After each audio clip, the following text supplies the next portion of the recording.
member to confirm that they can hear and be heard. This is a legal requirement for me to do so. So if you could verbally confirm that you are able to hear me, and I will confirm in response that I can hear you. Councillor Graham Andrews.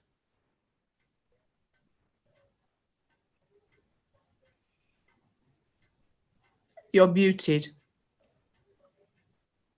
Oh, because they're not muted. I've got to unmute them. Hang on. Yeah, Hi, Graham. Carol. I can hear you, thank you. All right. I'm muting again. Councillor Jenny Hewitt. Unmute. I can hear you, Carol. Yeah, thank you. Yeah. Councillor Kath Hay.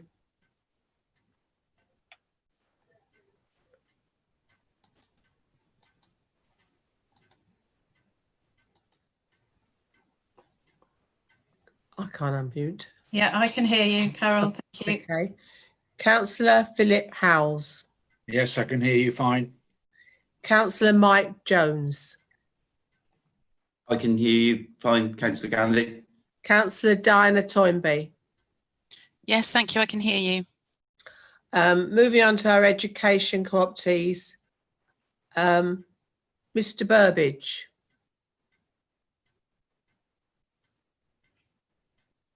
I can hear you. Thank you.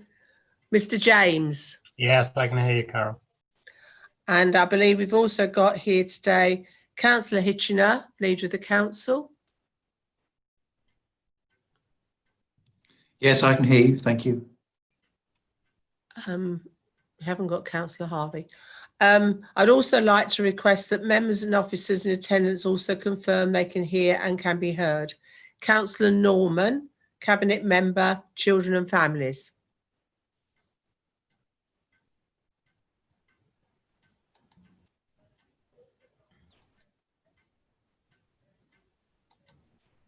Yes, I can hear you. Thank you. Chris Baird, Director of Children and Families. Yes, I can hear you, Chair. Liz Elgar, Assistant Director, Safeguarding and Family Support.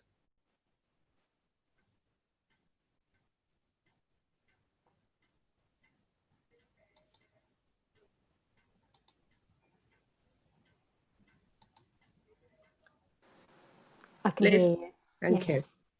you. Kerry Morgan, Assistant Director of Education, Development and Skills.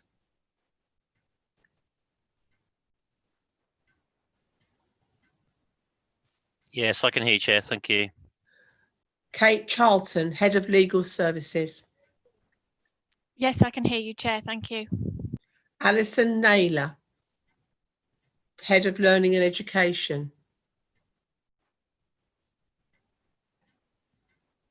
You've got to speak. Unmute. Yes, I can hear you. Thank you. John Coleman, Statutory Scrutiny Officer. Yes, I can hear you, Chair. Thank you. Matt Evans, Democratic Services Officer. Yes, I can hear you, Chair. Thank you. And we've also got Chris Jones. Yes, I can hear you, Chair. Thank you. I'd like to welcome everyone to today's virtual meeting. The Council is video and audio streaming this meeting live on the internet and making an official recording. The recording forms part of the public record of the meeting.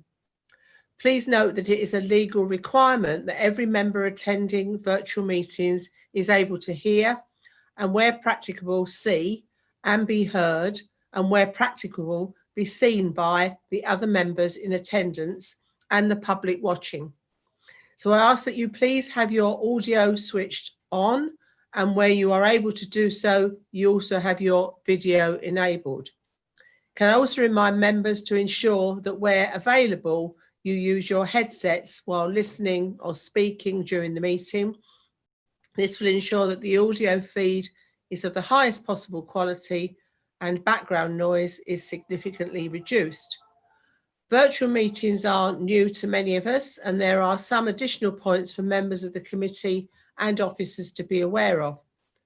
As part of our meeting etiquette and in line with our normal committee practices, all microphones apart from mine will be placed on mute at the start and during the meeting. I'll run through the agenda in the customary way. When you wish to speak, please use the hand button against your name in the participants list, which should be on the right of your screens. I will then invite you to speak in order of the hands being raised. Please do not raise your physical hand, as I do not want to miss anyone who may wish to speak.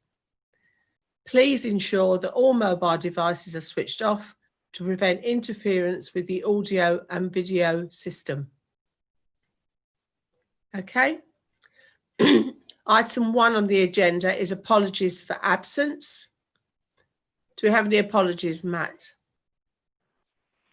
Thank you, Chair. Report that apologies have been received from Councillor Paul Andrews and Mr. Prattley. Thank you. Are members aware of any apologies other than that? Thank you. Name substitutes, Matt. Are there any name substitutes? Yes, thank you, Chair. One name substitute. Councillor Hewitt is acting as a substitute for Councillor Paul Andrews. Thank you. Declarations of interest. Do any members wish to declare any Schedule 1, Schedule 2 or other interests in any of today's agenda items? Could you please do this by raising your virtual hand, and I will then ask you to speak to notify the meeting which item you have an interest in and the nature of that interest. Nobody does. Thank you. We now move on to item 4 on the agenda, which is the minutes of the meeting of the 16th of March. Are the minutes of the meeting of the 16th of March approved? I will ask each committee member in turn if they are happy to approve the minutes as a correct record. Councillor Graham Andrews. Yes, I am. Councillor Jenny Hewitt.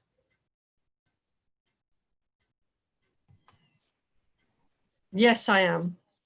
Councillor Kath Hay. Yes, I am. Councillor Philip Howells. Yes, I am. Councillor Mike Jones. Yes, I am. Councillor Diana Toynbee. Yes, approved. Mr. Burbidge. I wasn't present, so I can't approve. Mr. James. Approved. And I also approve them. Thank you. We now move on to questions from members of the public. Members of the public may submit questions prior to the meeting, and where they wish to, they may ask a supplementary question either in writing, as an audio recording, as a video recording, or asking a question as a virtual participant. I'll ask Matt, do we have any questions from members of the public?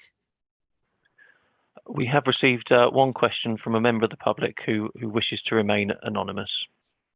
Would you like to read out that question, please? Okay.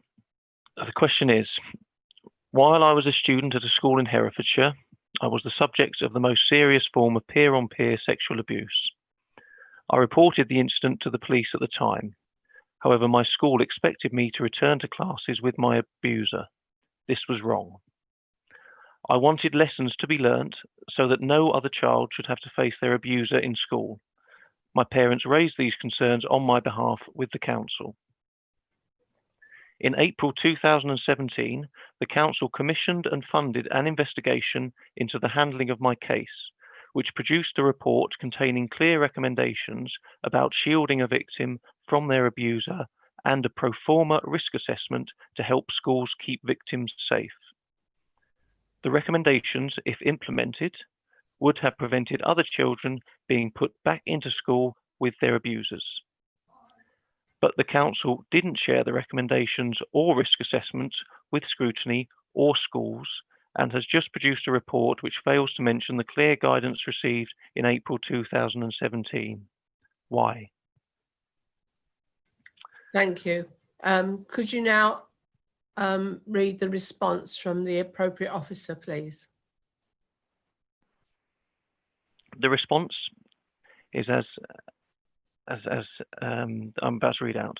So, I accept it would have strengthened our approach in supporting schools if we had shared the risk assessment form with all schools, and this was a missed opportunity. The council did not produce a specific policy at the time, but undertook briefing sessions that included a focus on peer-on-peer abuse. This included the promotion of the use of the Brook traffic light tool that supports professionals to assess and work with presenting sexual behaviours of children, and also the NSPCC Preventing Abuse Let's Talk Pants campaign. The council did brief chairs of governors and schools in the May 2017 briefings on peer-on-peer abuse, including reflecting on learning, and continue to do so in regular briefings thereafter. Scrutiny was not advised of the report because it was not a matter identified by officers or members as a piece of work requiring further investigation for the scrutiny work programme. The MASH audit report benchmarks the advice given to schools against the national guidance, as that is what the council has worked to. The council did reflect on the 2017 report to inform our advice to schools regarding peer-on-peer abuse, and continue to advise schools on peer-on-peer abuse at chairs of governors' briefings, head teacher briefings, and designated safeguarding leads briefings. Thank you, Matt. Does the questioner have a supplementary question? No, Chair. Thank you. Okay. Item 6 is questions from members of the council. Do we have any questions from members of the council? No questions received from members of the council. Thank you very much. We now move on to the peer-on-peer abuse cases, which is item 7, and it's to provide the outcome of the review into cases of peer-on-peer abuse referred to the multi-agency safeguarding hub. Before we get to the report itself, I would ask the Director of Children's Services to say a few words. Chris. Thank you, Chair. The report has been produced following a review agreed by the leader of the council and the chief executive, and the chief executive has commissioned the review and the report. So to be clear, the report is not from the executive or the leader, and it's not endorsed by either the executive or the leader, and at present does not meet the expectations of the executive. The report is being considered by scrutiny, and any comments will be built into the report to go to the executive. The sharing of the report with the executive has not been satisfactory, and as officers we've not been clear about the process of the report coming to scrutiny with the executive, and we apologise for that. It is a report that has had contributions from a number of officers and as such become more wordy than intended. We apologise for that and can clarify points once we've heard from scrutiny. As Mr. Morgan will indicate, recording is something that can be improved. It has been, but it's still an area of focus, as is the way we work with schools and partners. This has presented sometimes some difficulties in looking back on historic cases through this review. Herefordshire is in a much improved position now and going forward, and I think that was highlighted in the spotlight review and subsequent focused visit from Ofsted. The report would benefit from referencing wider context, lessons learned and action taken over the years, including the spotlight review, and recognising the council's approach could have been strengthened further by sharing a draft risk assessment tool at the same time as the council shared other tools with school representatives, and also that our approach could have been strengthened in the past by providing written guidance rather than the presentations and briefings that were provided over the years. These aspects weren't covered in the review that this report has focused on, and scrutiny now has the opportunity to comment on this officer report. It's not the report from the executive or the leader. And Mr. Morgan the Assistant Director of Education Development and Skills, can be asked to cover the report if you wish, Chair. Thank you. The committee and myself in our pre-meeting have considered this report. It really only came to my attention very recently of the review that was done in April 2017, which was referred to by the member of the public earlier in the meeting. This report, as was stated, has never been made available to the Scrutiny Committee. Neither it nor its existence were mentioned to us at the spotlight review we did on peer abuse. And as again was stated in the question from the member of the public, it is not in any way referred to in the report before us. In the report before us, 8 cases that happened between January 2017 and October 2018 are stated as being outside of the national guidance that didn't come into effect until late 2018. But in fact, they did not come outside of the date of the review that took place, or some of them probably didn't, that took place in April 2017. That, along with concerns by myself and several members of our committee, that there are significant gaps in the information provided here, some of which is to do with whether these cases were all substantiated, whether any were unsubstantiated, whether any of them were rape, whether any of them were sexual assault, and numerous other gaps and lack of information. We believe at this time that we do not have sufficient information available to us in order to do a thorough scrutiny of this report. And it would be unfair both to ourselves and to those members of the public who have in the past and present expressed concern about peer-on-peer abuse that took place historically. If we discuss this report at this time and made recommendations when we have not had the privilege of seeing the contents of the report in April 2017, the recommendations at that time, and the pro forma risk assessment that was sent to a particular school. So therefore, we have taken the decision that in order for us to be able to properly scrutinise this report, give it the thorough attention that it deserves, and I believe every member of the public deserves to know, that we defer this to our meeting on the 28th of July.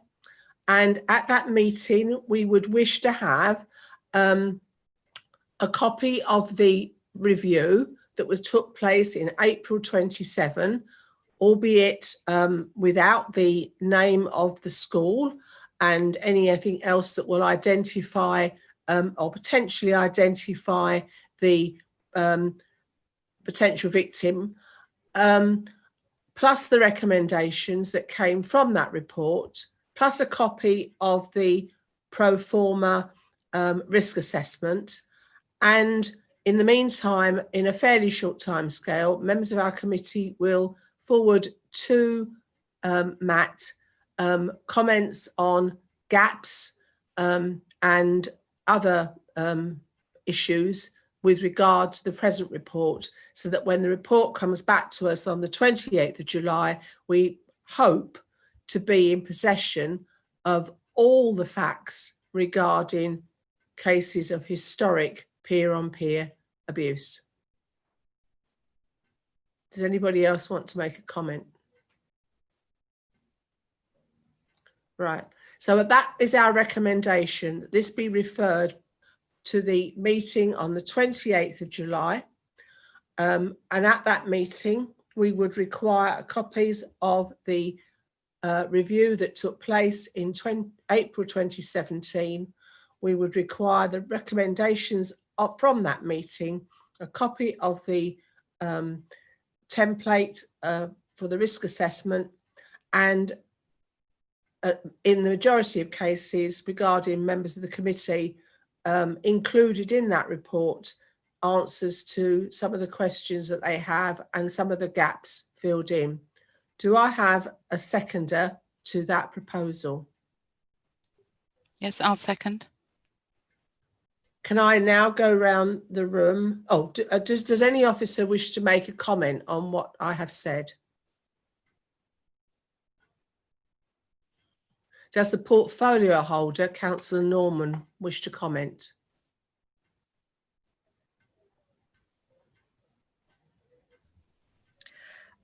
No, Chair, not really. I, like many others, don't have enough background on this. I have not seen the report that you refer to. It does sound as if it's something we all need to be aware of before we can take this any further.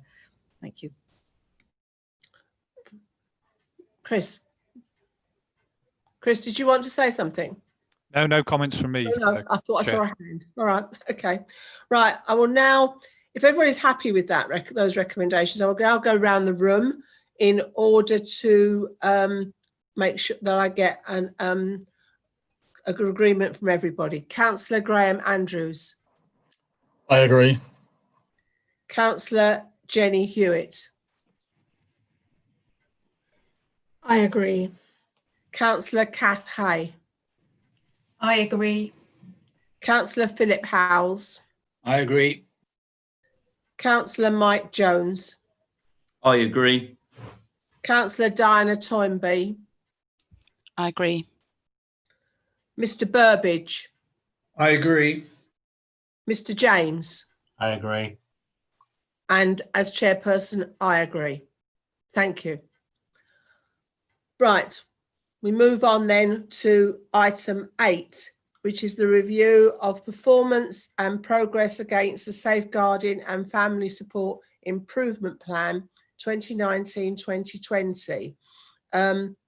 Before I welcome Liz Elgar, who is the Assistant Director Safeguarding and Family Support, to introduce this report, members will remember that at the last meeting, we did express some concern about the format in which this report comes to us.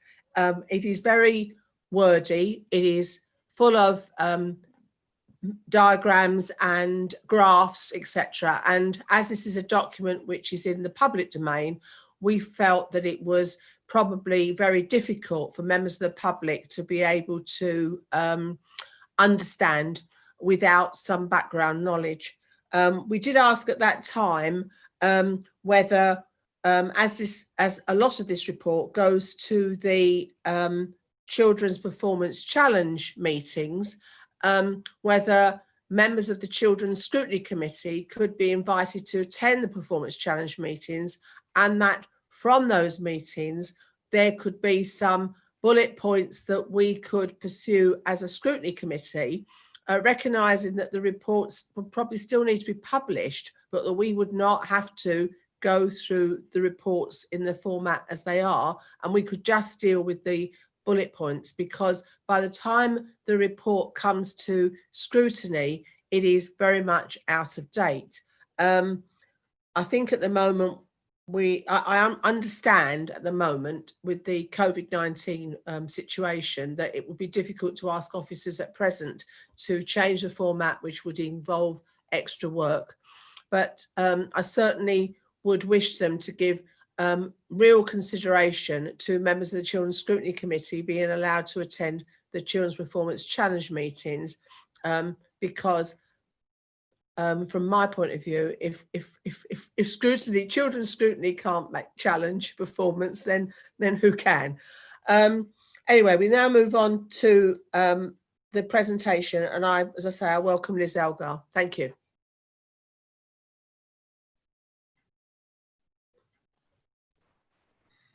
Thank you, Councillor Gandhi. taking into account comments that were made about sometimes it's quite difficult to run through the whole of the improvement plan, I have just made some notes that I'd like to share, just highlighting some of the areas that we need to continue working on, but some of the areas that have seen improvement in Q4 of 2019-20. So I thought it might be helpful if I run through those, and then I'm more than happy to take any questions that anybody has on any specific parts of the paperwork that you've received, which is both the report and the improvement plan in its entirety. Is that acceptable? It's fine. Thank you very much, Liz. Thank you. Thank you. So the first thing I'd like to say is that I think we have improved and are now in a position where we can very accurately identify what our areas for improvement are and the areas that we are making progress on. And that's been through establishing and embedding a self-evaluation process. So all heads of service are now completing a self-evaluation at the end of every quarter, and they are concentrating on the areas that they feel they've made improvement on, the areas where they feel there is further improvement to be made, and then highlighting what they're going to do to bring about those improvements. And just also to let people know that we have started in Q1 of this new year of 2020-21, holding monthly performance challenge and support meetings, which are chaired by myself and Andy Gill, who's the newly in post Assistant Director for Safeguarding and Quality Assurance. And we're holding those with team managers. And we've done the first one of those virtually. There was 100% attendance from team managers. Team managers are all expected to provide a briefing beforehand as to how their team is operating, and we had 100% compliance with that, and all reports were received. And the feedback that we've had from those sessions, that session has been really very positive. The aim of this is to expand the accountability for performance from heads of service now down also to team managers. So we're trying to expand that performance culture across the whole of the service. It's sat really with heads of service, I would suggest, for the last 18 months to 2 years, and we're now trying to take that to the next level of accountability. So that's just some information, and you will hear more about that when we come to look at performance in the first quarter of 2021. What this has highlighted really is the challenge to us to really embed that culture of performance improvement. We do now receive very thorough and accurate performance information, and I do think that I do have to pay some credit here to our performance management colleagues who continually try to meet our requirements for more performance data, so that we can drill down and actually establish what is happening for children on their cases and in casework across the organisation.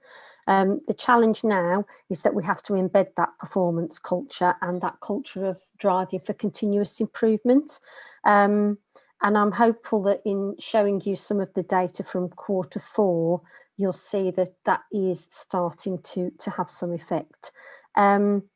It has been impacted upon, I would have to say, by our instability in staffing and the somewhat revolving door of agency staff in and out of the organisation. The more we can do to establish a stable workforce, I think will have a really positive impact upon that.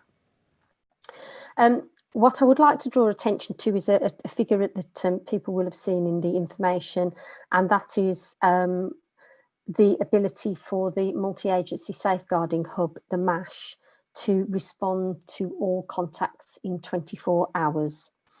Our performance on that absolutely needs improvement. I think there are two impactors particularly upon that. The first is our own system at present, in that everything comes into MASH.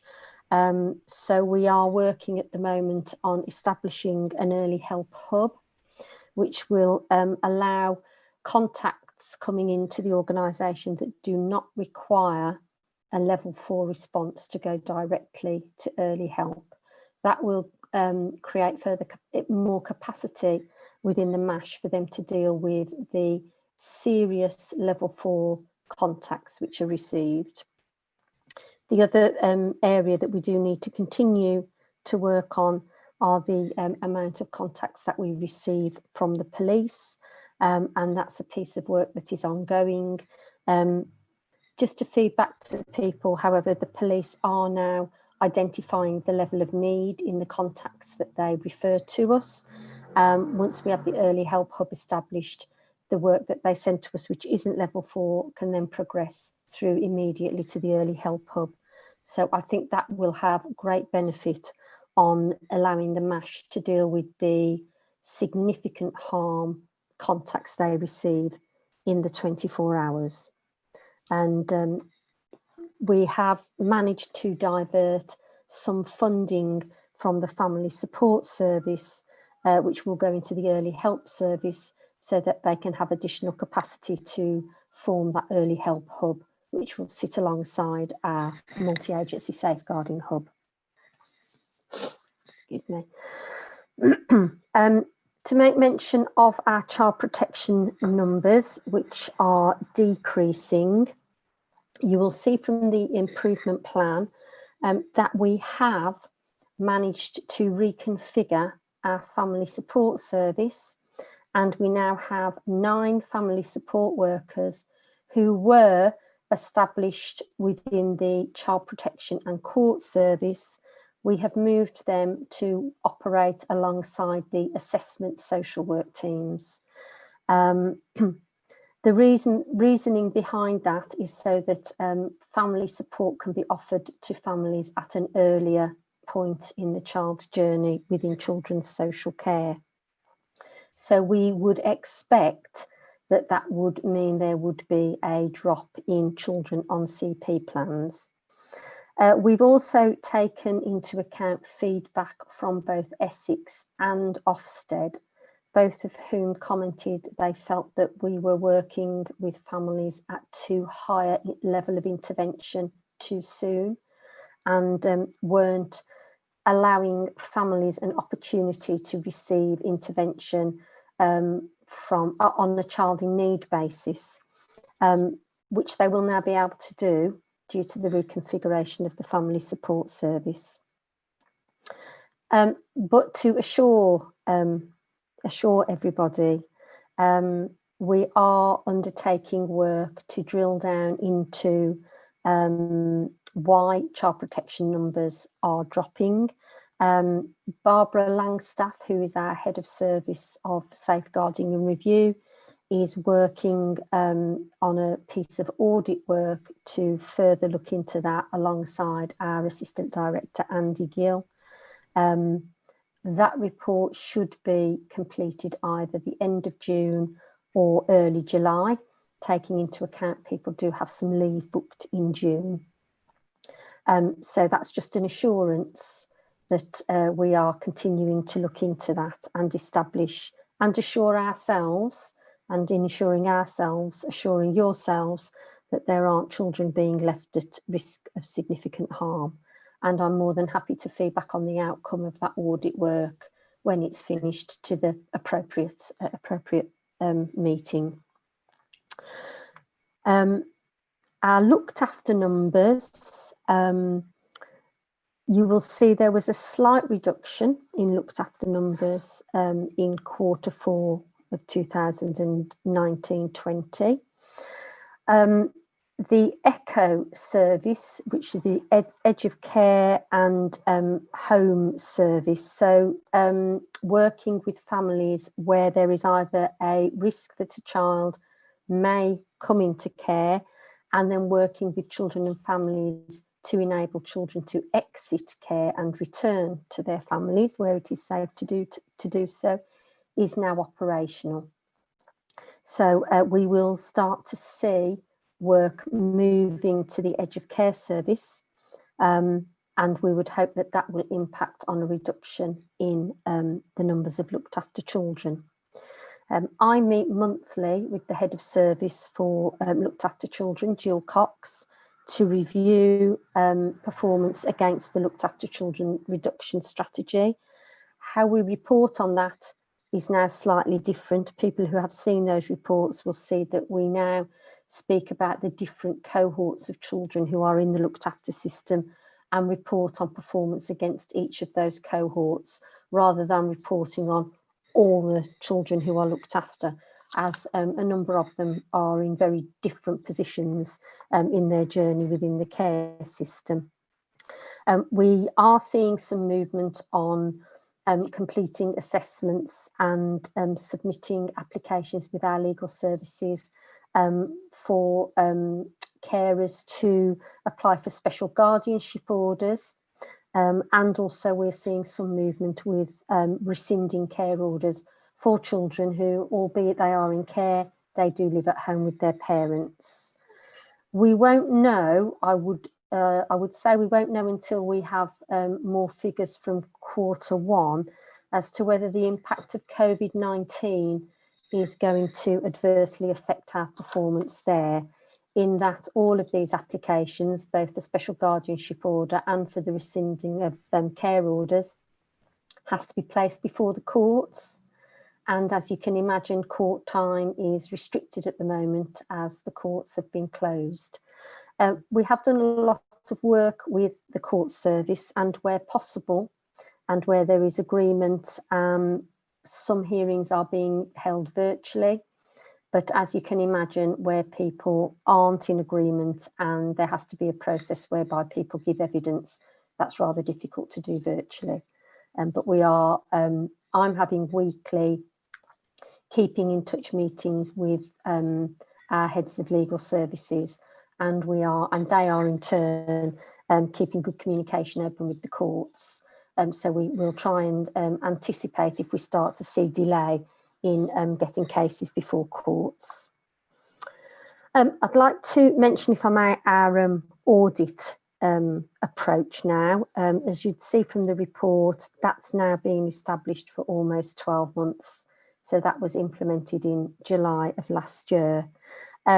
This is aimed at establishing a learning culture, at establishing a culture whereby when we audit, the purpose of the audit is to identify areas of good practice, areas that require improvement, and then share that learning across the organisation to improve practice. I think it is fair to say that that is now well established. There is an enormous amount of audit activity taking place, and we now have the systems in place to close the learning loop. That's a sort of Ofsted phrase, but it's one that I think is very relevant in making sure that the learning that we are establishing is fed back into all the social workers across the service. So we are having regularly bi-monthly learning events, team learning events, and then one-to-one feedback with individuals. And the bi-monthly learning events have continued despite COVID-19. Signs of safety, which, as you may recall, is the social work framework and methodology which we have decided to implement, did take a dip in moving forward as quickly as possible, I think due to two reasons. The first is our principal social worker being off long-term sick. That had an impact on the momentum with which we were driving that forward. And then we were just in the, well, not in the middle, I'd say probably 2/3 of the way through the signs of safety briefing sessions when COVID-19 hit us. However, on a positive note, the Assistant Director, Andy Gill, who came into post on April the 14th, has taken responsibility for moving forward on the implementation of signs of safety. Very luckily for us, he's a very experienced person and has led on the rollout of signs of safety in approximately 3 other local authorities he's worked at. So we're very lucky to have him on board. He has now taken on that task and is having various meetings with signs of safety consultant and has a small implementation group around him. And people are feeling very positive about that again. So that will really start to move forward. If I could, I would just like to draw attention to some of the improvements that have been made in Q4, which you'll see in the improvement plan. And what we have done in the improvement plan, just so you can see not only, you know, the trajectory and are things going in the right direction, but we have put in figures for where we were in the outturn or the end of the previous financial year. There has been an improvement in the figures for undertaking visits, which is something that I didn't think we'd see at one point, but I'm so glad we have.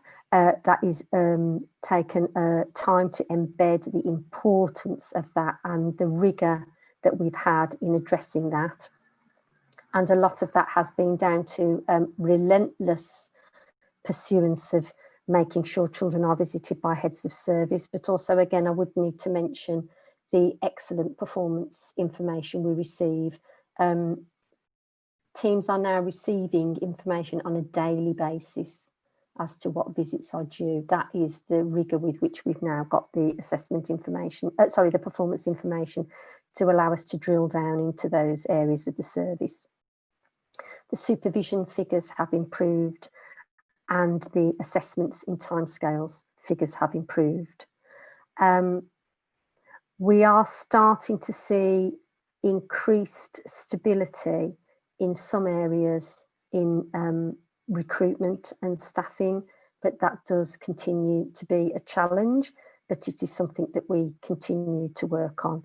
And I think we will just have to continue with our strategy on that and with our relentless pursuit of trying to advertise Herefordshire in the most positive light to encourage people to come and work in Herefordshire.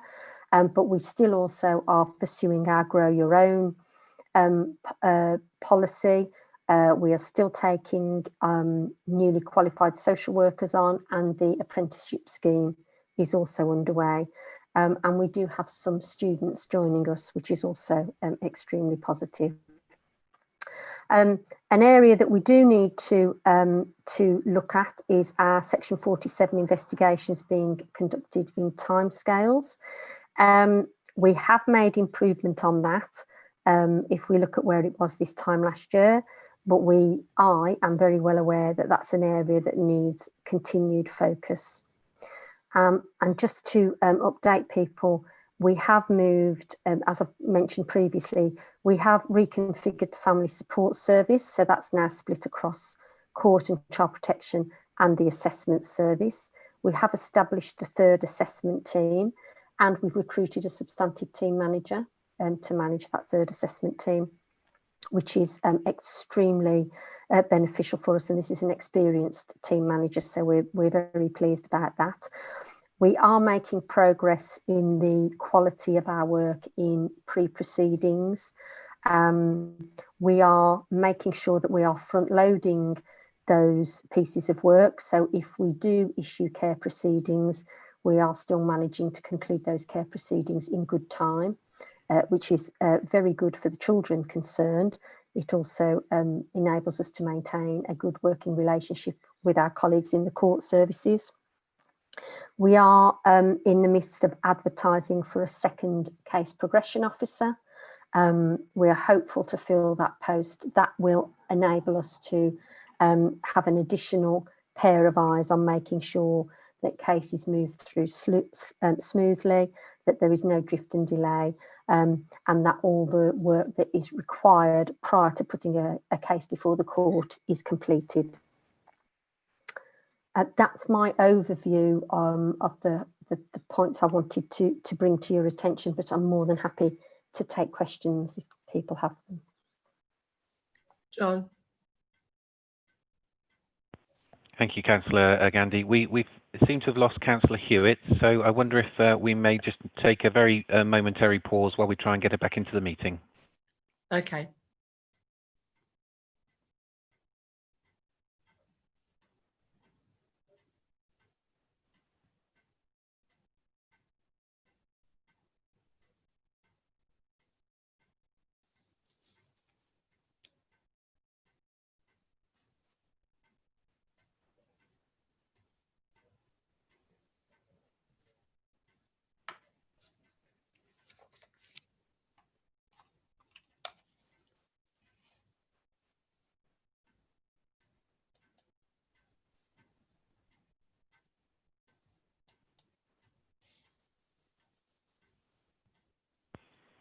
I think Councillor Hewitt will be joining us momentarily.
Councillor Hewitt just rejoining us.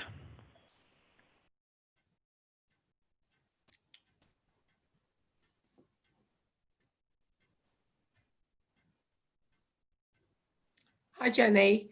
Did you manage to hear all of that presentation? No. I apologise. I've had BT engineers out here to try and address the problem, and they should have come today as well, and they thought they'd sorted it, so I got them to come at the weekend, but it's not done. Right. Sorry. So if there's any questions that we may have covered, that Liz Elgar may have covered in her presentation, that you ask, don't worry about it. Just ask your questions because okay. Right. Well, thank you, Liz. Before I move on to members of the committee for their comments, there's just a couple of points I wanted to make. Firstly, unless I'm mistaken, I think on page 24 of the Safeguarding and Family Support Improvement Plan, there's a couple of arrows that are not correct, unless I've misread it. So under the looked after children, the outturn for 2018-19 with regards to first review was 90%. Our quarterly progress was 84, and the arrow is being shown as upwards when I presume it should be downwards. Chris. Yes, Councillor, the arrow shows the direction of travel compared to the previous quarter. And I appreciate that may be confusing. So in the how will we know, we have the figure for the end of the 2018-19 financial year. Then the quarterly progress gives the figure for the end of quarter 4, and the arrow compares the quarterly progress to the previous quarter, which is the end of quarter 3. Which we haven't got. Does that make sense? So for example, yeah, so the quarter 3 figure isn't included in this one because we've updated it. So for the 95% of first looked after children reviews held within timescales, you're right, 84% is less than last year's outturn of 90%, but the arrow would indicate it's improved from quarter 3's figure. Yeah, similarly, further down, 90% of looked after children review minutes, the outturn is 48%, quarterly progress is 48%, so it should be equal, but it isn't, obviously, because it isn't equal, but obviously compared to the previous quarter, it's an upward trend. Yes, exactly so. There's no indication on the improvement plan, and you might say that's because everything is equally important, but there's no indication on the improvement plan as to which are the areas which are the most important, and we should be really working on to see an upward trend rather than either a downward trend or a staying the same. And I just wondered whether there's any way of being you may say they're all equally important, but I suspect there are some actions to achieve that are actually more important than others. I mean, certainly reviewing looked after children is probably more important than the minutes written up, etc. But I mean, I don't know, but that you would know. So it would be very useful perhaps to have something that somehow identifies those items which are really the really important ones that we have got to work hard on. And the other thing for me on this particular plan is how long do you allow something to not get any worse but not get any better before it goes red? Because just staying the same is not necessarily, it may be amber, but it's not good. Some things are fine if they remain the same, but some things, you definitely would not want to see them remaining as they are, as amber, with no change.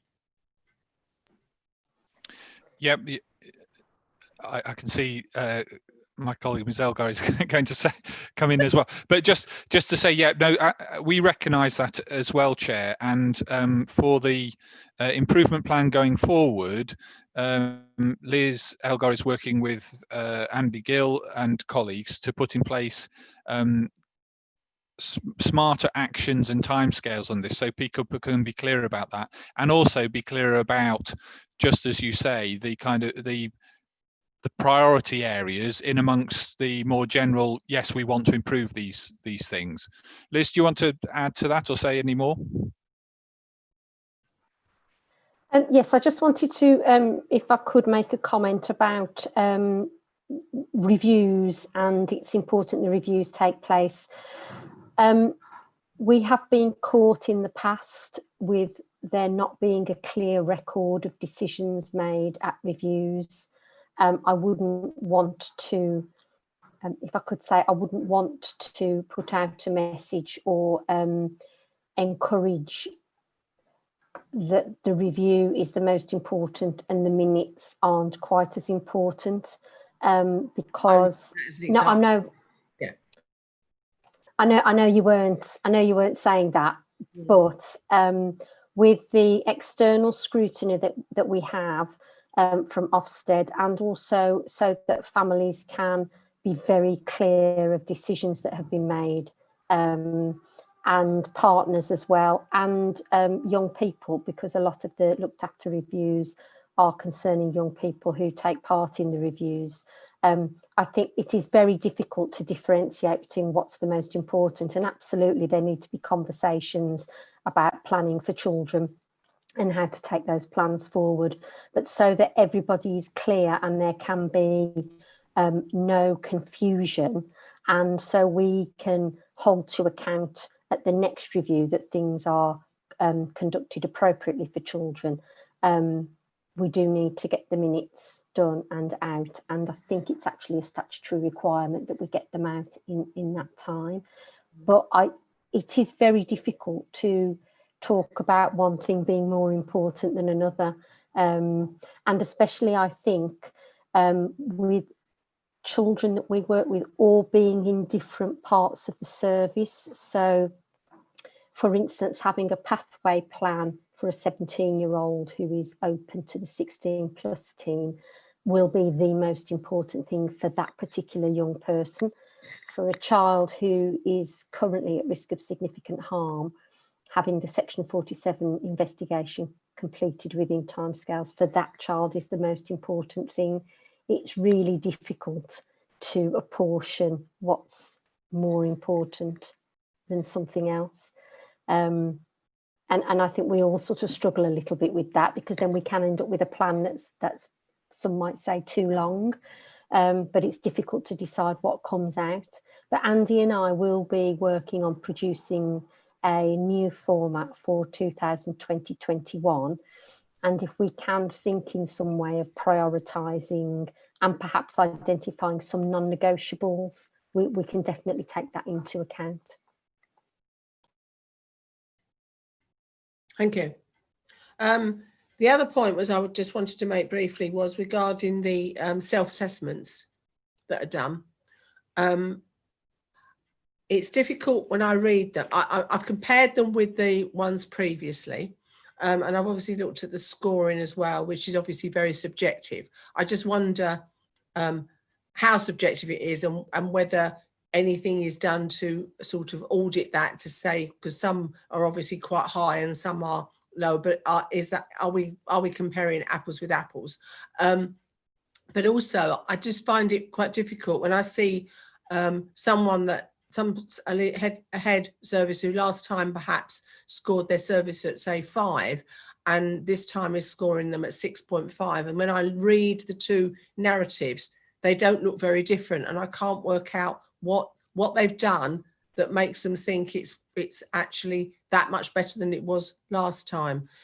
So I think that it may be just me, but I just can't find enough in the actual narrative to show what the improvements are, or how they have a plan. Yeah, they have a plan.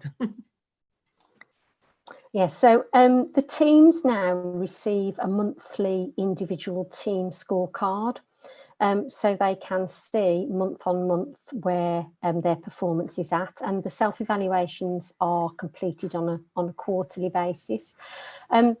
We have had some conversation about the self-evaluation forms. We very much put those in the hands of the heads of service to complete, rather than say me doing them alongside the heads of service, because we really want the heads of service to scrutinise their own services in a lot more depth than I think that they have ever been asked to do previously. The self-evaluation forms this time, I have to say that 3 of them, they do come to myself and Chris prior to being distributed, and with 3 of them we did put a challenge back because we felt they were too optimistically marked. So there is a level of oversight of those self-evaluation forms. That's fine, thank you. Right, if I'd like to now open it up to the committee, I've got Councillor Andrews. You're muted. I'm not muted now. I'm in. Thank you, Chair. Liz, I can appreciate the work that you've put together in that to make it a more easy to read performance chart, and I think that should be congratulated, because it's not as wordy as it has been previously and able to read. One of the concerns I have now is that whilst you've done that great work for this little small period, is you've just come through a period which is going to be very hard work for you now, because you're going to come to the exit of COVID. It's going to give you 2 big serious concerns. and unfortunately you're not in a position where any pressure can be taken off you to allow that. You're going to have young adults and children that need their support and need their reviews, whilst also some staff that are going to need your support and acknowledgement to try and get that.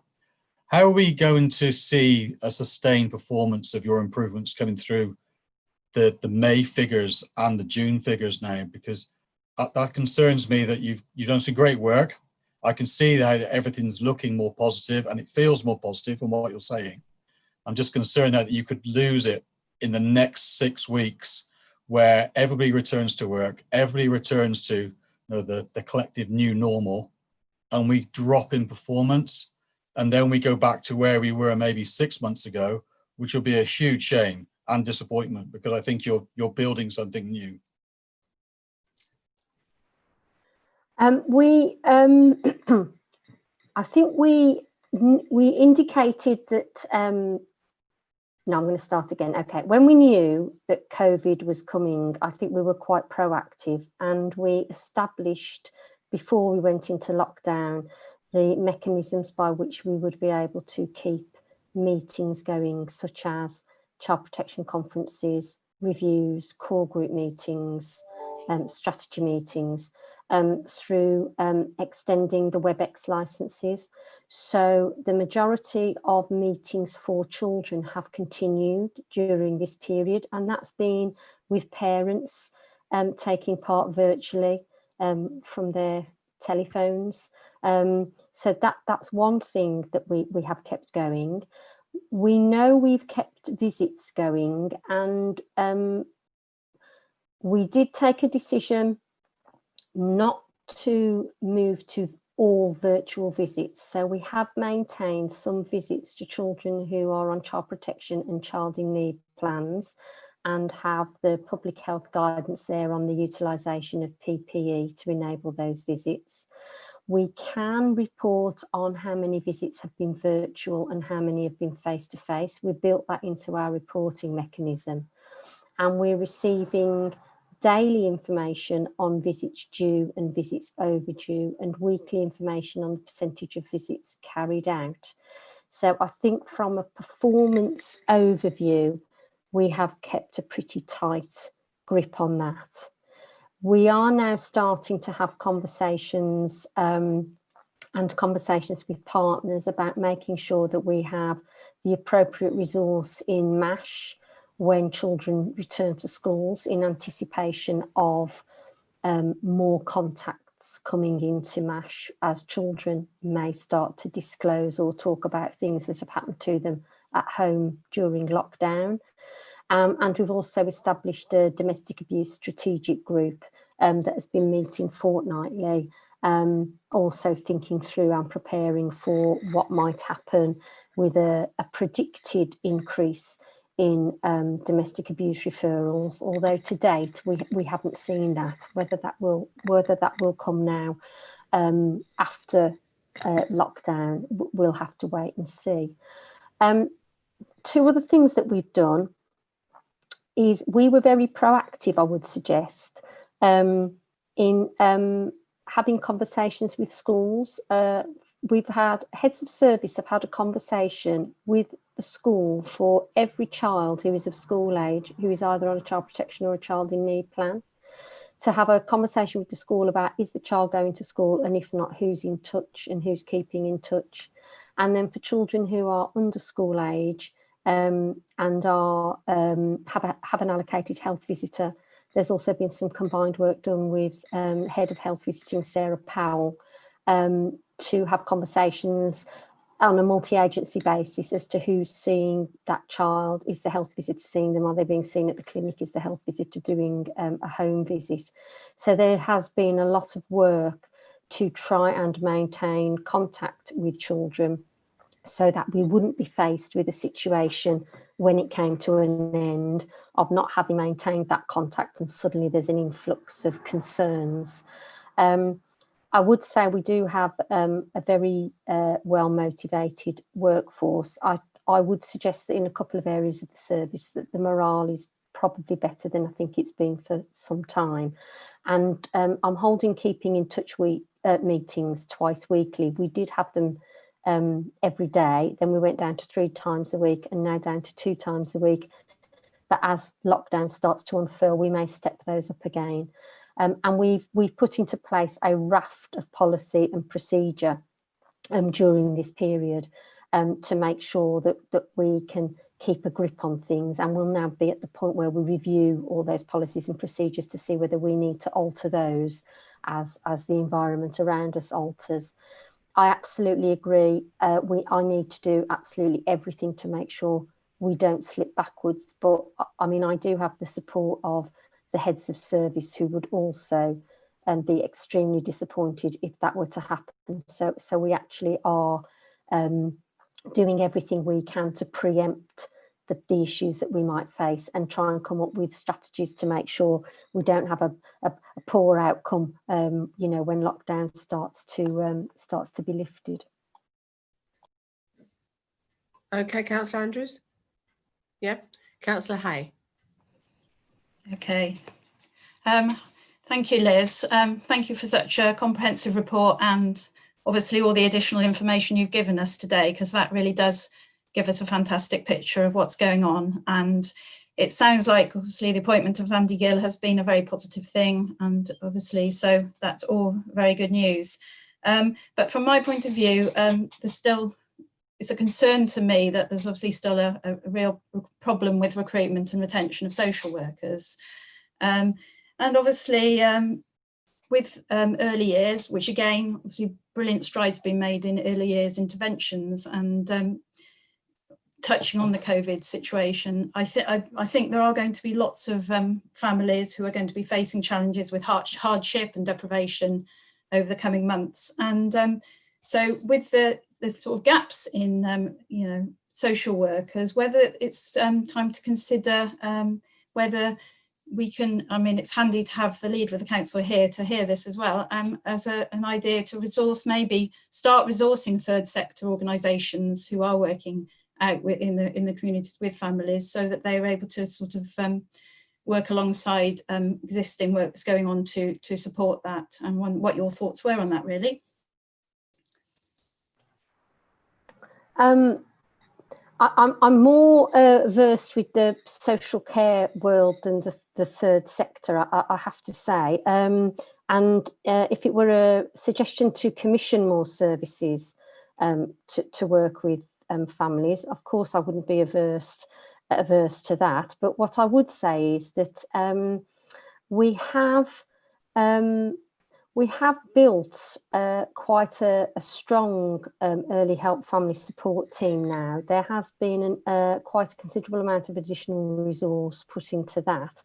And also the work that's been done to enable partner agencies to be able to complete early help assessments. So when you see now that, I mean, you know, I think in January 2019, there were about 400 early help assessments being completed. And I think now it's around 1,200. And I think what we do need to do is to ensure that all partner agencies are well equipped to complete early help assessments. And early help doesn't, I'm sure you know this, but early help doesn't mean early years. So an early help assessment could be done at any time during a child or young person's life. And children come into contact with a lot of people from other agencies. And I think if we can continue to enable all the people who come into contact with children and young people to be able to complete a good, thorough early help assessment, have a family meeting if that's required, use the family network meetings, which Nikki Turvey has really well established across different communities. I think that that's what we need to be continuing to build on, because that increase in early help assessments being completed does mean that children are receiving services probably from the appropriate person without having to escalate it into children's social care, and hopefully at a much earlier point in any issues arising. So whilst I wouldn't be averse to having you know, a further menu of services from the third sector, I do think building on the resilience and the abilities of the partner agencies that we work with at the moment to complete early help assessments is also, that is really having a good impact, and we need to continue with that strategy as well. Any comments, Councillor Hay? No, again, thank you for that answer.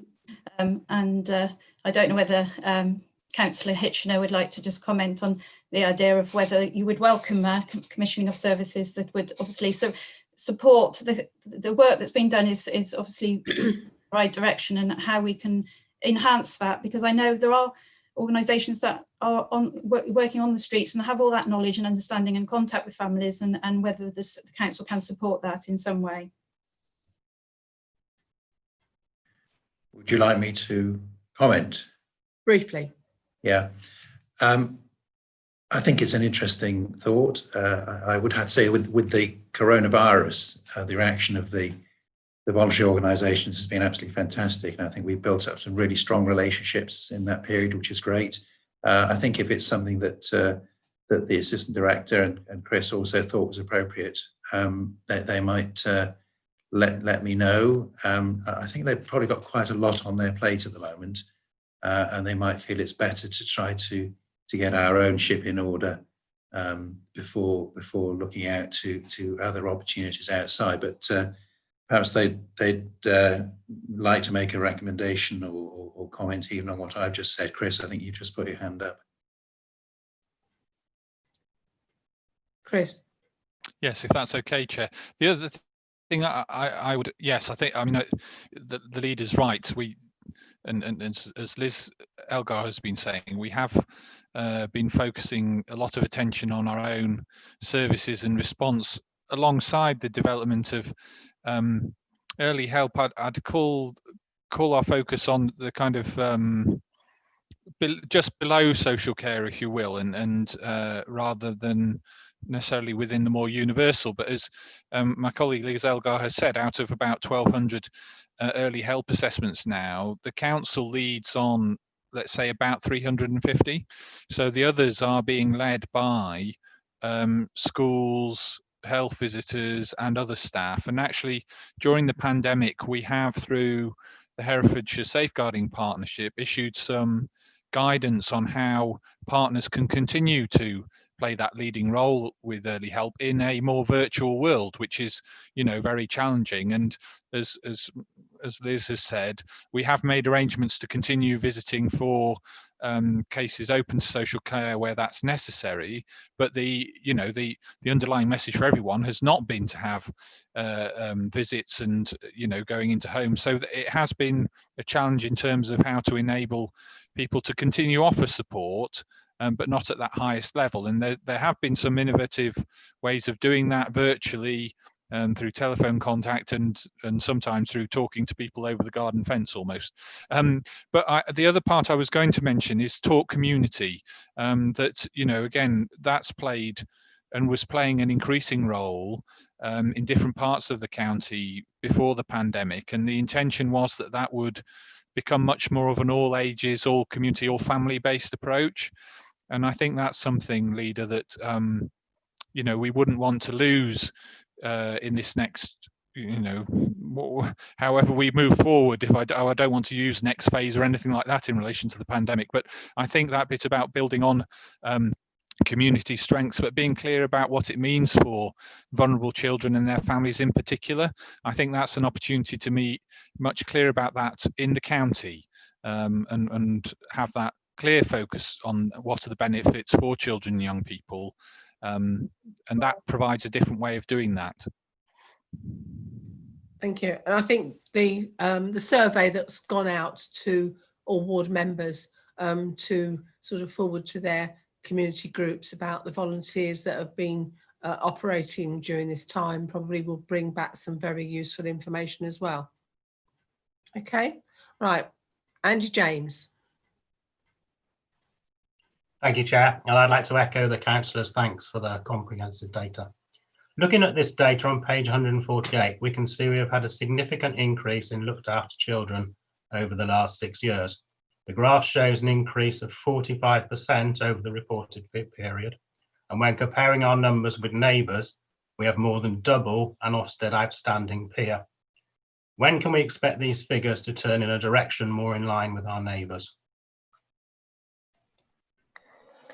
So we've got, there's two elements to the looked after children population. So that's those children coming into the looked after system, and it's children leaving the looked after system.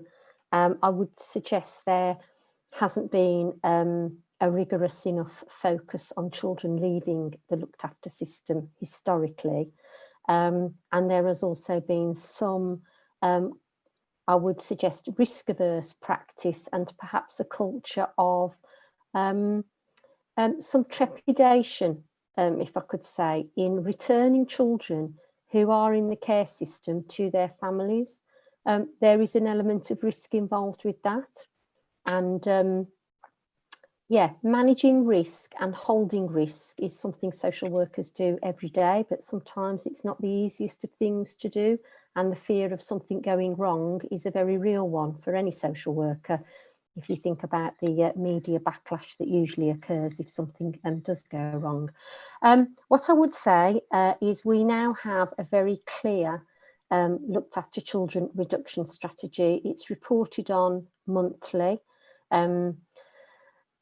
It breaks our looked after population down into different cohorts. There will always be a cohort of children who will remain in the care system for a considerable amount of time, usually via long-term fostering, but that is too high at the moment across Herefordshire. However, what we also have is we do have a number of kinship care arrangements where children are looked after but are actually living with either friends or family. And those are the children that we are now assessing to see whether in actual fact those carers could apply through the court for a special guardianship order.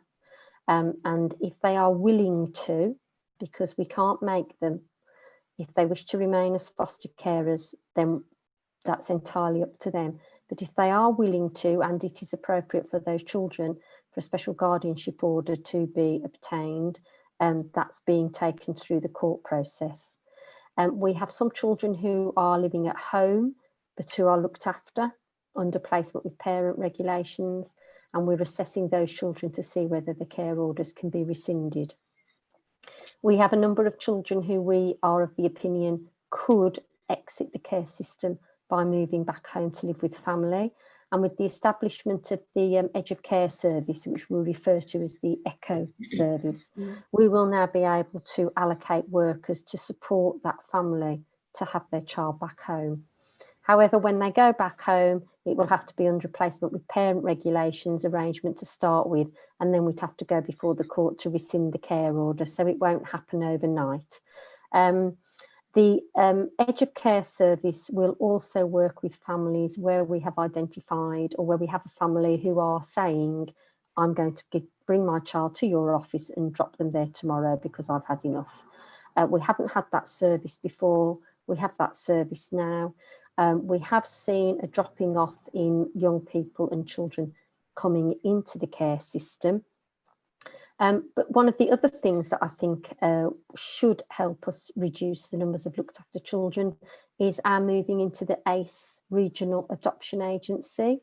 So there are a number of very young children who we're in care proceedings with. We do conclude our care proceedings pretty quickly. I think we were either first or second in the country in having a low duration of care proceedings.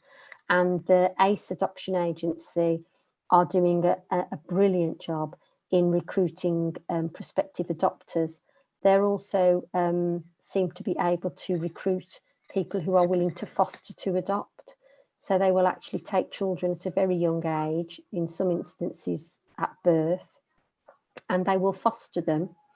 And in doing so, they're saying if the court agrees that adoption is the right path for this particular child, we will then want to adopt them.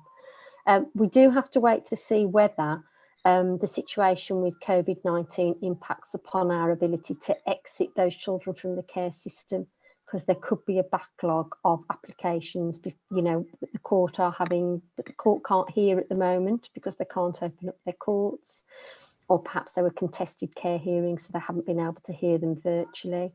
But I would suggest that if we can stop children coming into the care system by offering the appropriate support, which we now feel we can through the Edge of Care service, and that we can also assist young people to exit the care system through reunification to families, through swift adoption, through special guardianship orders, and through the rescinding of care orders where children have lived at home under placement with parent regulations successfully for a period of time, we should start to see the number coming down.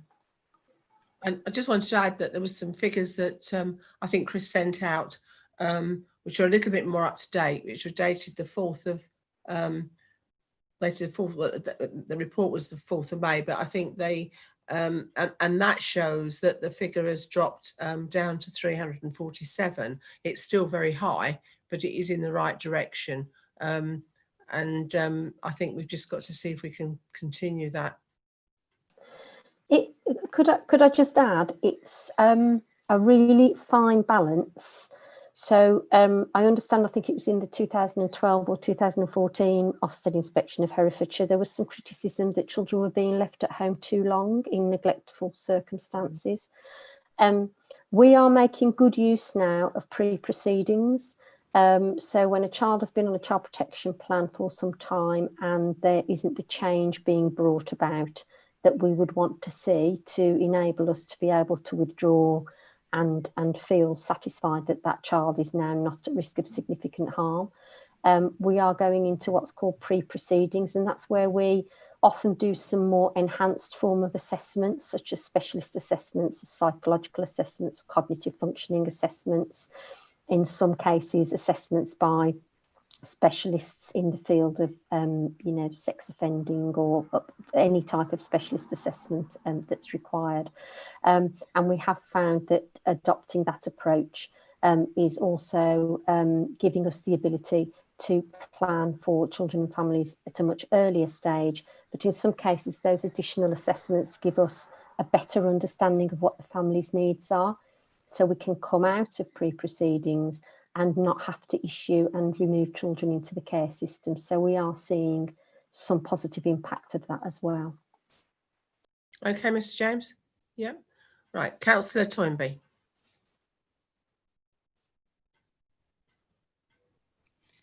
Thank you. Yes, thank you, Liz. I really appreciate all the work that everybody's doing at this time, and it's so difficult, and especially liaising with schools and keeping in touch with children. That's so important. So I'm really grateful for all that. I also second the Chair's comments on members of the committee attending Performance Challenge. I think that would be very good. Following on from the Chair's comments on self-assessments, not everybody likes subjective evaluations. I actually really like them. I like that sort of human feel. And I think it's good to have qualitative as well as quantitative evaluations, especially what people write about areas for development. So I really welcome that. And I imagine that the process of doing them is as important as the actual product. I was particularly interested to hear what Barb Langstaff is doing in safeguarding. That's really good, especially in terms of child exploitation, and that she's including peer-on-peer abuse. So a lot of the other topics that are coming up today, she's taking on, and that's really, really good to hear. Obviously, it's not so good to see scores of 5 and 6, but you know, if people have got to be honest, and obviously we've got to keep an eye on that. So I've just got a few questions. I too, following on from what Councillor Andrews was saying, have been wondering about the sort of sudden influx of reporting to MASH as lockdown is eased. So I'm wondering, in terms of risk, what is the most concerning aspect for you? Do you feel MASH actually has the resources it needs to cope?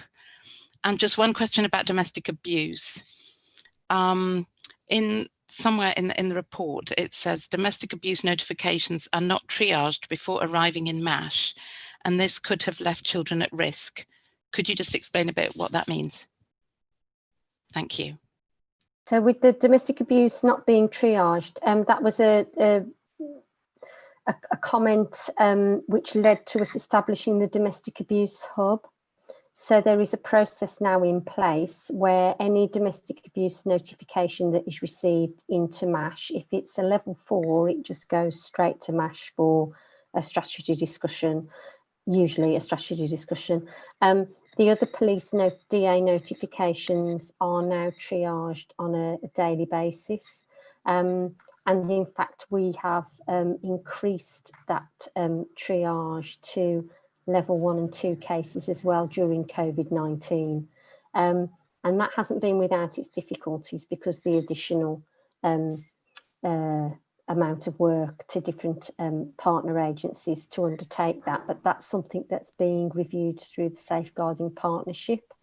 So that, I think, is something that it was right to do at the time of COVID-19. It's something that we can build on, and I'm actually meeting with Police and Health on Friday to review our approach to the DA hub and triage, and we've taken other people's feedback as well. So we will have a better position on that on Friday when we review that more thoroughly.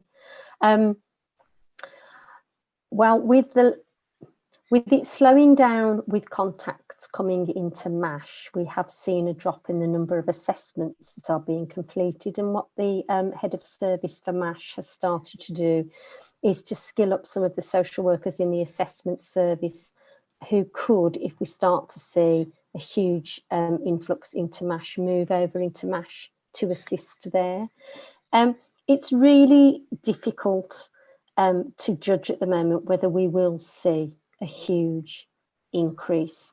But we are, through the DA strategic group and through a group that Chris has pulled together and is leading, we are reviewing on a regular basis as to whether we are of the opinion that there are the right resources in MASH to be ready if we see this huge influx. It's just so difficult to predict. We were told 5, 6, 7 weeks ago we were going to see a huge influx of referrals regarding domestic abuse, and we haven't seen that. So now we are anticipating an influx of contacts into MASH. We can be ready for that, but we can't really tell how big that's going to be. It's very difficult to predict. But I think we are making as much advanced planning as we can through the group that Chris chairs and through the DA strategic group, which I sit on. Any more questions, Diana? No. Councillor Hewitt.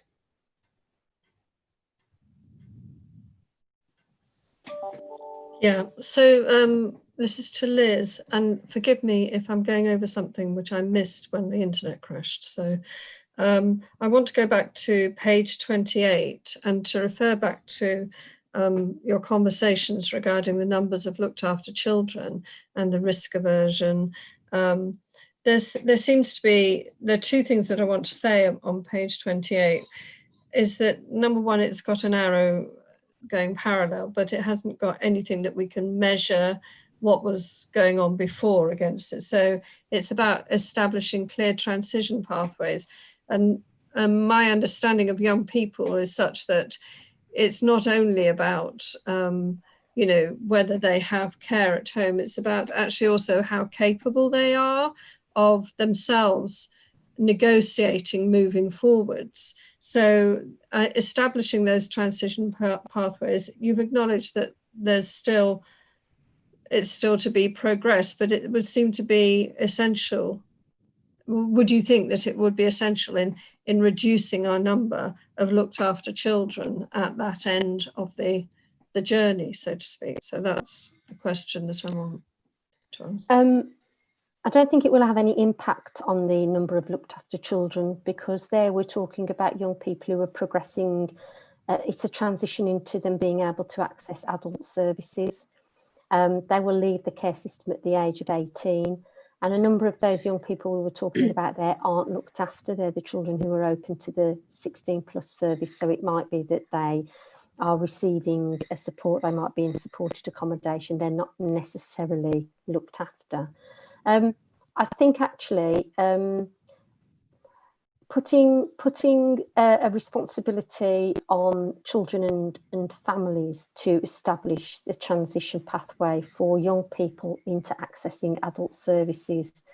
It's a corporate issue, it's a whole council issue, and I think that what we need to do there is to have some joint working between children's services, adult services, and if I could say perhaps other departments within the council.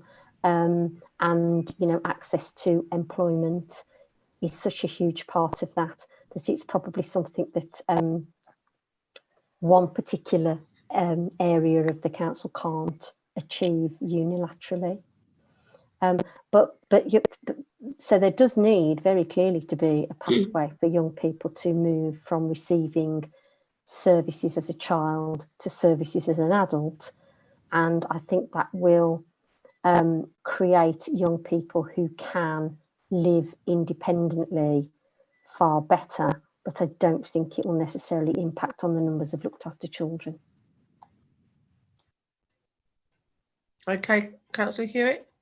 So basically, you're recommending to scrutiny that what needs to happen there is a lot more joined up thinking between two directorates and with, maybe talk community and other parts of our service. Is that your suggestion?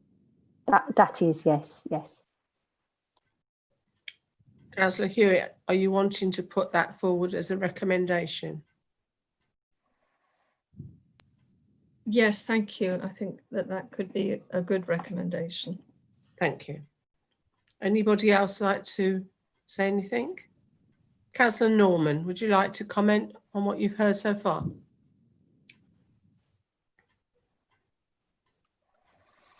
Yes, thank you very much, Chair, and thank you to everyone for really helpful comments and thinking on this.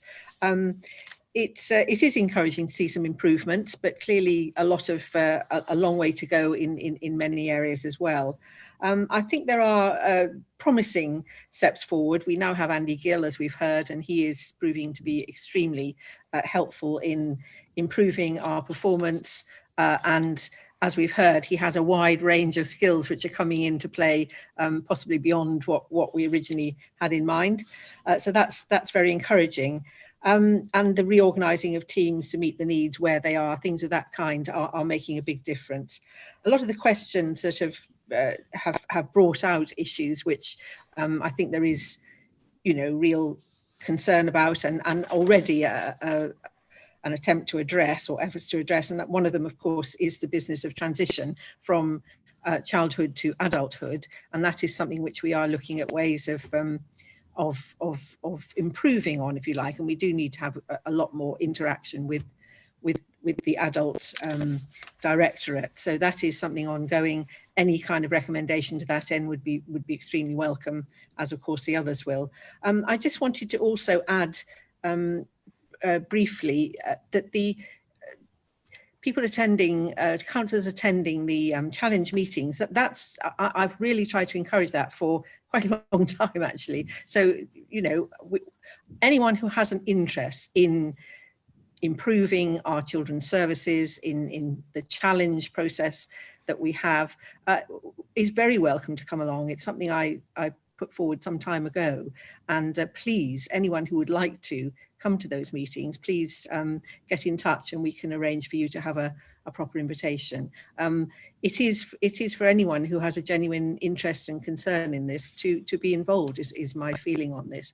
And having a wider interest in supporting our young people is something we're working very hard on. It's something we've tried through training and those sort of opportunities to encourage rather more, not with huge success so far, but as I say, anything that can help in that direction, I think is very important. There may, from time to time, be something that's very confidential, in which case possibly not, but by and large, this is information which we want to share and we want your input on. So please do feel welcome to come along to those meetings. Thank you, Councillor. I don't think it's through lack of trying. I've tried to get invitations for our Children's Scrutiny Committee but so far have failed. So I think there needs to perhaps be a discussion possibly tomorrow at the quarterly scrutiny meeting about how we go forward with this. But I certainly would like to make this now a formal recommendation, perhaps again. I think it was a recommendation at the last meeting, but I would like to make it as a formal recommendation again at this meeting. That might well help. Thank you, Councillor Gandy, on that one. And if it continues to be a problem, please do contact me as well. Okay, anybody else? No? Okay. Right, well, thank you very much, Liz, for what is a very comprehensive report, and thank you very much for highlighting the points that you felt were really important to stress to us today. I think that's very helpful, and that certainly goes some way to achieving what I think we want, which is being able to pick out what are the issues that we really need to be concentrating on. So thank you very much for that. We'll now move to the vote. On this occasion, because it's not an education item, Mr. Burbage and Mr. James do not actually have a vote. So I'll go through the councillors on the committee. So Councillor Graham Andrews. Oh, sorry, I've got to go through recommendations. Right, sorry, Matt. Matt, you should have reminded me. Matt, have we got any recommendations written down? Thank you, Chair. Yes, I think we've got a few. So there was a recommendation that you made that in considering future versions of the improvement plan report, you may want to include detail of which actions are actually a priority for the service.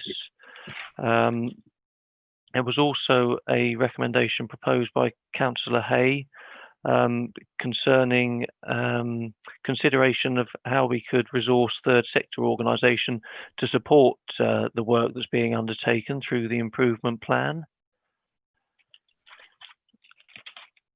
There was also a recommendation that the Children and Families Directorate works with the Adults Wellbeing Directorate to undertake joint work on establishing a clear transition pathway for vulnerable young people.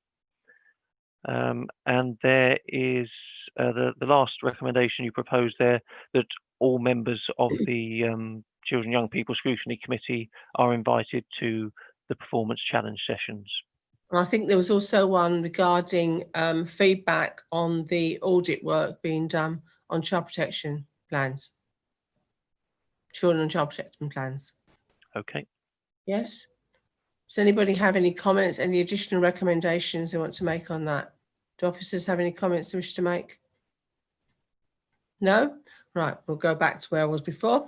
We'll now go around the room and vote. Councillor Graham Andrews.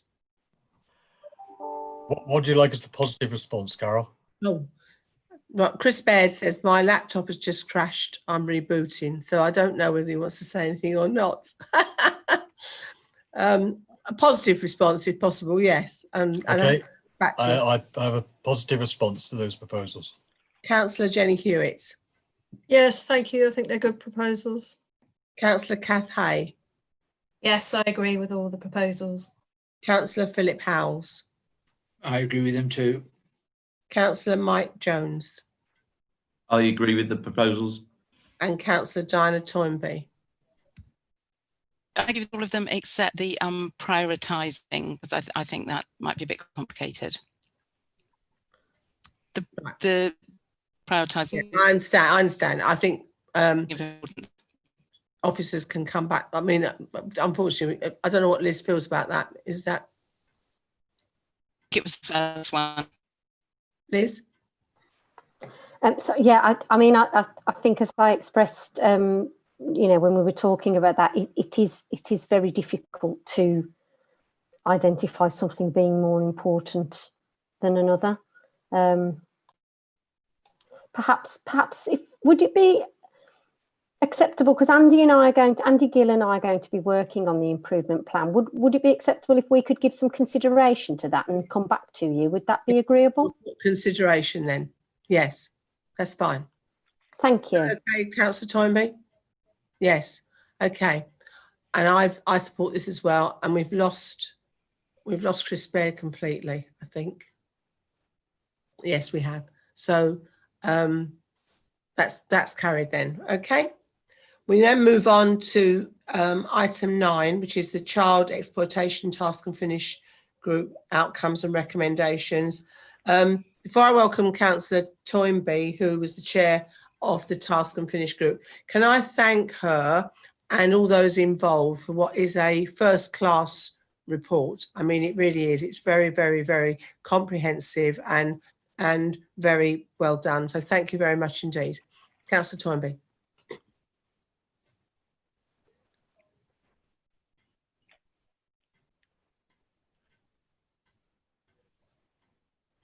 Councillor Toynbee.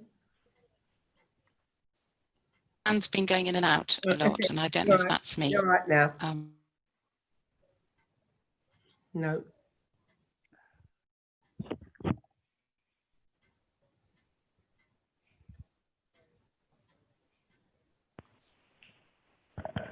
Can you hear us? Is she gone? There she is. I'm back. Sorry about that. That's all right. I don't know if everybody went, but I went. No, fine. Sorry, I didn't hear all of your introduction, but I just thank you for all your good work. Okay, thank you.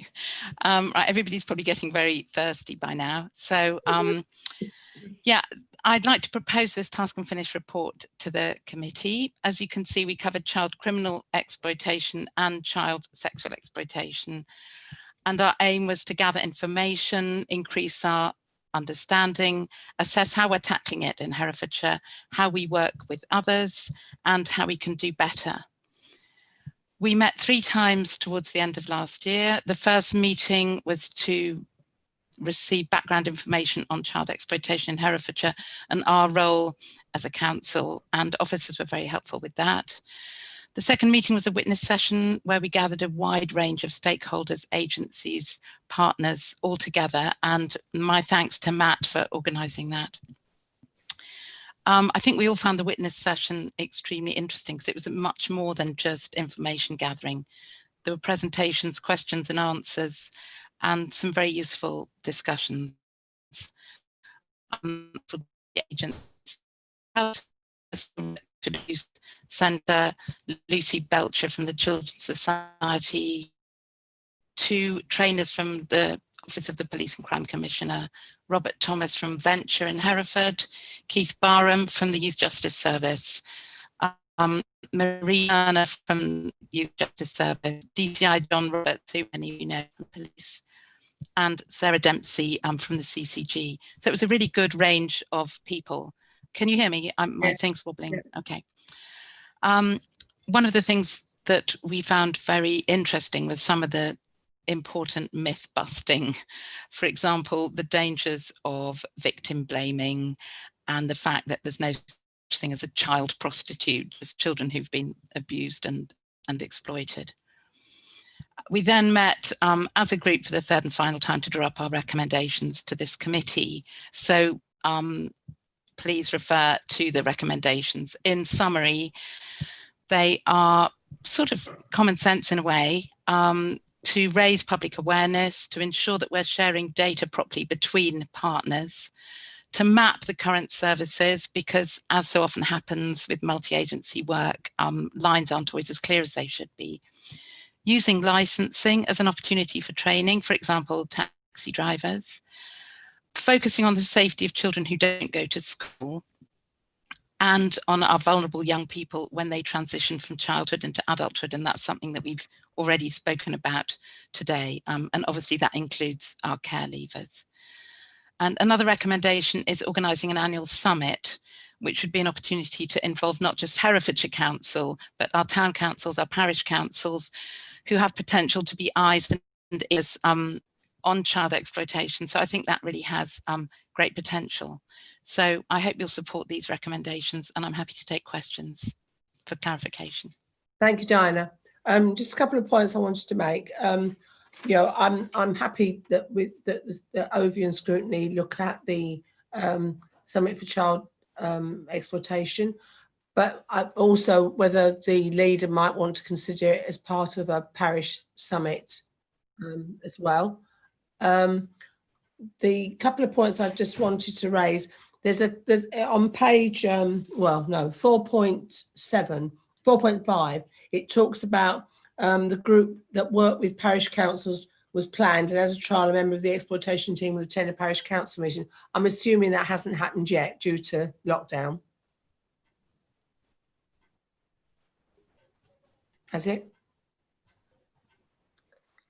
If I could come in, I think there has been some attendance at parish council meeting. I can double check that because this report was, I think, put together way before lockdown, but I can double check that and come back to you. All right, thank you. The second point I wanted to make was really to do with, there was two other points really. One was to do with our young people who go into supported accommodation and whether we've got any evidence in Herefordshire of cuckooing, and if we have, what have we done about that going forward, and whether the group talked about that at all. That certainly was mentioned, I think, by the police in our witness, and I can't tell you now, what the updated situation is on it. We could, maybe you'd like to, do you want to make a recommendation about that? Yes, I think I will. I mean, unless Liz can give me some sort of satisfaction that we are on top of this and that we do keep an eye on cuckooing. There is a very active prevent and disrupt group, which is very well attended by on a multi-agency basis, where they identify hotspots where they would share information if there were people where they had received reports of cuckooing. It may be helpful if the prevent and disrupt group were to provide some form of report as to how they operate, what their activities are, and how they disseminate the information that they gather across wider areas. I could ask the chair of the prevent and disrupt group to produce something. Yeah, I mean, I think it's probably not such a problem in some of our supported accommodation where we've got a social worker or someone on 24/7 on site, but if we're going forward and we're looking at some private companies that are looking to introduce HMOs, which don't necessarily provide support on site, I think it is a bit of a worry that that could attract people who want to do this. Liz? Yeah, sorry, if I could just say as well, cuckooing is often the exploitation of adults with vulnerabilities, so this is something that cuts across both the children's and the adults agenda, and the prevent and disrupt group may have information as well about vulnerable adults who are being exploited in this way, but I can easily ask for a report to be put together to give information about the activities of the prevent and disrupt group, which I think you would probably find very interesting. So yes, I'm more than happy to request that as a recommendation. And did you consider things like exploitation regarding particularly girls in things like nail bars and sort of beauty salon type situations? Not specifically, because we were really focusing on children. Yeah, but so they can be under 18. Sorry. Yeah. Okay. And finally, was there any evidence of people bringing via, I certainly know when I was in Worcestershire, there were cases of youngsters being brought into the county in the back of vehicles and then just basically, sold on, if you like, to people that would exploit them. Did you go into that in any detail? We did hear reports on trafficking and county lines, and I think I think the evidence showed that that's not as huge a problem in our county, thank God, as it is in other places. But obviously, it's something we've got to keep an eye on. And following on from what Liz was saying, maybe if it would be really good to hear from the Prevent and Disrupt group. Not just about cuckooing, but maybe more broadly an update on their work. Yeah. Okay, that's fine. Right. Thank you, Diana. Councillor Hay. Thank you, Chair. Councillor Toynbee, I was just going to ask you about, obviously the report is brilliant in terms of the content and the detail, but there weren't any actual figures in the report. And I was just interested to know really how prevalent this is, and are there any differences between rural and urban areas in terms of where they think the risks are? There certainly are, and you know, I haven't got the figures with me, but certainly more information if you like. But in Herefordshire, even in Hereford itself, it's not as serious a problem as it is in other parts of the country. But equally, there are problems in our market towns. You know, so it's not just between the city and the rural areas. I'm sorry I hope you can hear me. Everything's going a bit wobbly. Okay. Is that all right, Councillor Hay? Yeah, like you say, but just if perhaps we could have that information, you know. Could we have it as a briefing note? That yeah. Matt had? Yeah, thanks. Okay.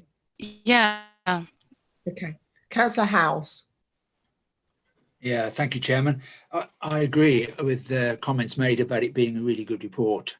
Something of an exemplar in how you should lay out reports.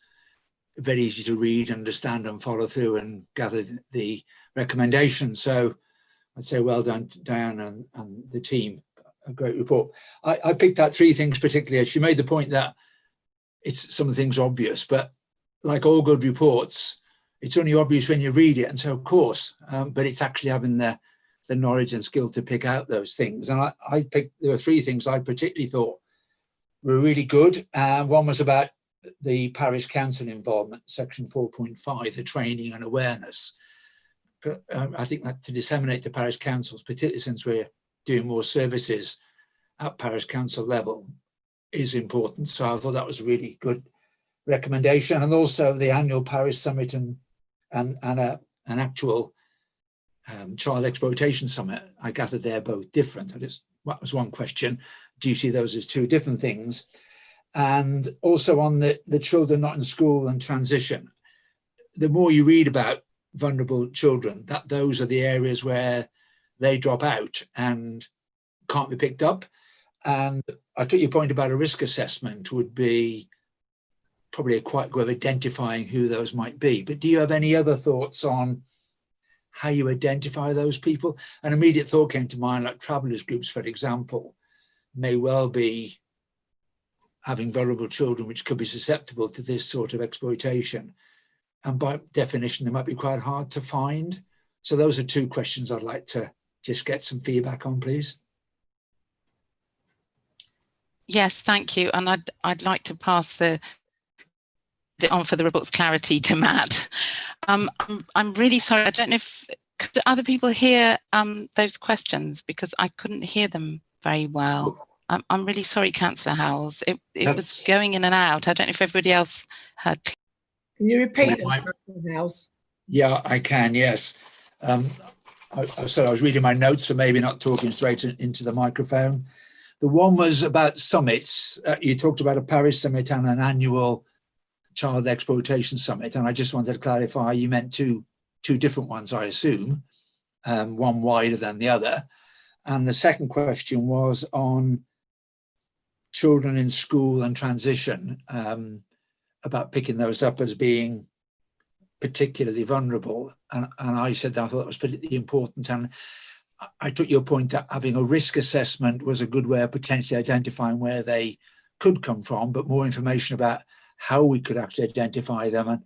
And I raised the point about travellers groups, particularly, for example, might be quite difficult to identify. And it's those people who are going to be particularly vulnerable to this type of exploitation. Hope that came across better.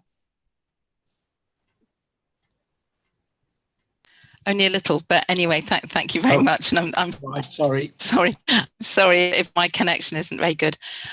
Yes, I think the thinking was that a specific annual child exploitation summit would be, well, the recommendation is that we can consider it, that we could schedule one that would hopefully address a lot of these things, including your point about bringing in local councils. But also it could be a continuing theme in the normal parish summits. As far as 16 plus is concerned, I can't exactly answer your question, but I really agree that in so many of the issues we seem to look at on this committee, that there are concerns about that in between transition from childhood to adulthood. So yeah, it's really important that we keep an eye on that. I agree. And I'm just thinking, I don't know if Matt can make this into a recommendation, but a lot of the questions that are coming up, it would be really good to have a report or an update and hear from the Prevent and Disrupt group, because I'm sure a lot of people didn't know that that even existed. All right, Matt. Yeah, that's fine. If you wanted to add, excuse me, an additional recommendation to request that the scrutiny committee receives a report from the Prevent and Disrupt group, that's absolutely fine. We can add that to the work programme, or we could certainly add it to the recommendations arising from the Task and Finish group. And the other point that I had was raised by Councillor Hay, and that was a briefing note on the latest figures that we know of concerning child exploitation in the county.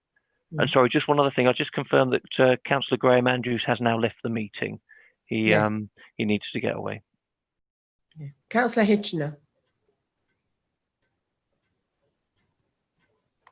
Yes, thank you. Thank you for that input. I just wanted to pick up something on the parish summit idea. Of course, we've no idea when lockdown's going to go. And at the moment, I haven't had any discussions about parish summit, but there is no reason why we might not think about doing it by Zoom. Yeah. And actually having more regular parish summits, which are topic specific, and then councillors and parish councillors who are interested in that topic could participate in something like this. Now, I was involved in a call the other day where there were, I think, probably about 30 people on the call, and partway through we split into groups, and we split into 6 separate groups and had a coordinator or facilitator for each group. The discussion was then between the smaller number of people, and at the end of 20 minutes, everybody automatically came back together again. So it was just extraordinary. So you can actually use this system to have small group discussions. I was so impressed with that. So if there's to be a recommendation, Matthew, if you could perhaps what the officers can consider how we might have parish summits which are more on that basis, because otherwise we could be waiting ages. And I think to try to engage people in topics that they're particularly interested in, I think, and maybe having these little discussion groups, we can only try, can't we? I think we as councillors and cabinet members are getting much more used to using Zoom. We can encourage more and more people in the community to do it, then I think it's going to be good for everybody. Yeah, I would agree. Yeah, thank you. That's a really good point. And I do think that all these virtual meetings, they have their drawbacks, but they also have huge potential for increasing public engagement in local democracy. Councillor Hewitt. Yeah, to Councillor Toynbee, I was part of this investigation, investigation, not the right word, but one of the things that I think going forward might be useful is to have a where we are now benchmark, so that we can see what we're doing in the future. And we haven't actually got that down there as a recommendation, which, or not written in that way anyway. So I just wonder whether we could have something that said, let's have an assessment of in each, I don't know, 6-month period, how many cases, how they were dealt with, and whether they're reoccurring also. So just to develop some sort of a format where we can see, you know, what our interventions are doing. Yes, thank you. I hope I heard that properly. Yeah, I think it did make us all feel the desire to keep monitoring this and to have updates on it. So I don't know what the best format would be for that. Whether it would be regular reports from the Prevent and Disrupt group. I don't know if anybody can help with that. Liz or Chris, have you any view on this? I think the Prevent and Disrupt. Oh, sorry, Chris. No, go on. Sorry. No, you go ahead, Liz. You go ahead. The Prevent and Disrupt group will have a specific brief. So what we'd need to be is very clear what we're wanting them to report on. And I thought for initial purposes, as probably people aren't particularly aware of the group or what their remit is, would you want at first a report on how they meet, who's on the group, what they do, and then there may be further things they can report back on if from that information you feel there are other things that you would like to explore further. Chris? Yeah, no, I was going to say that's what I would have said, and also how it then informs, you know, further action and partnership action. I think would be useful for you, because there are links into the community safety partnership, for example, in all of this, because it is, you know, it's so much more than the lives of children that affect what happens to children, if you see what I mean. Yes. Is that okay, Diana?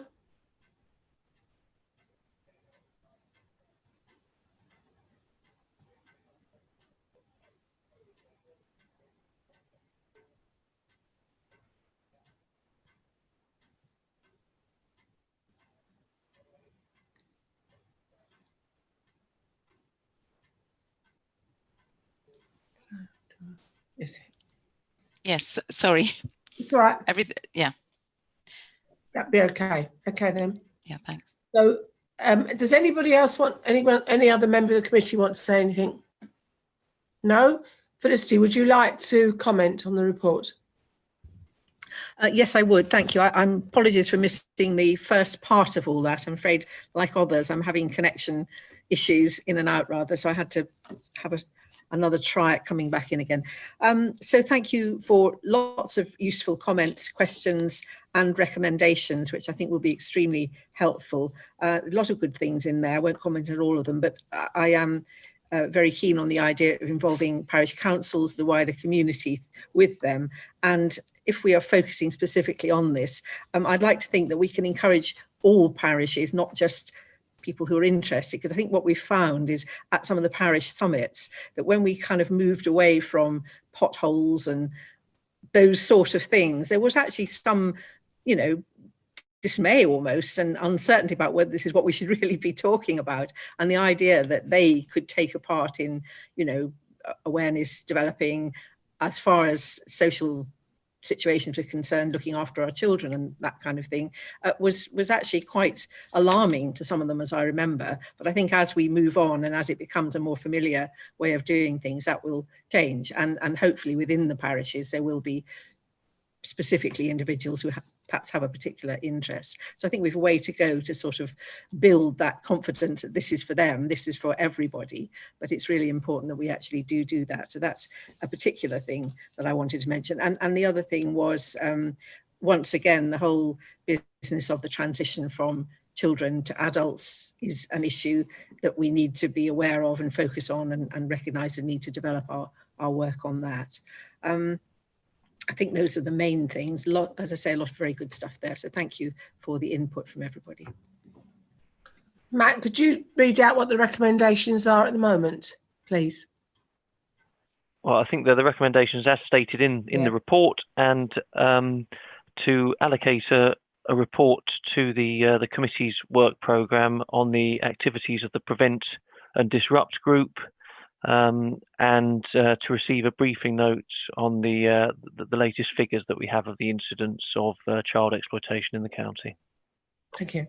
Any other member have any other recommendations they want to put forward? No? Okay.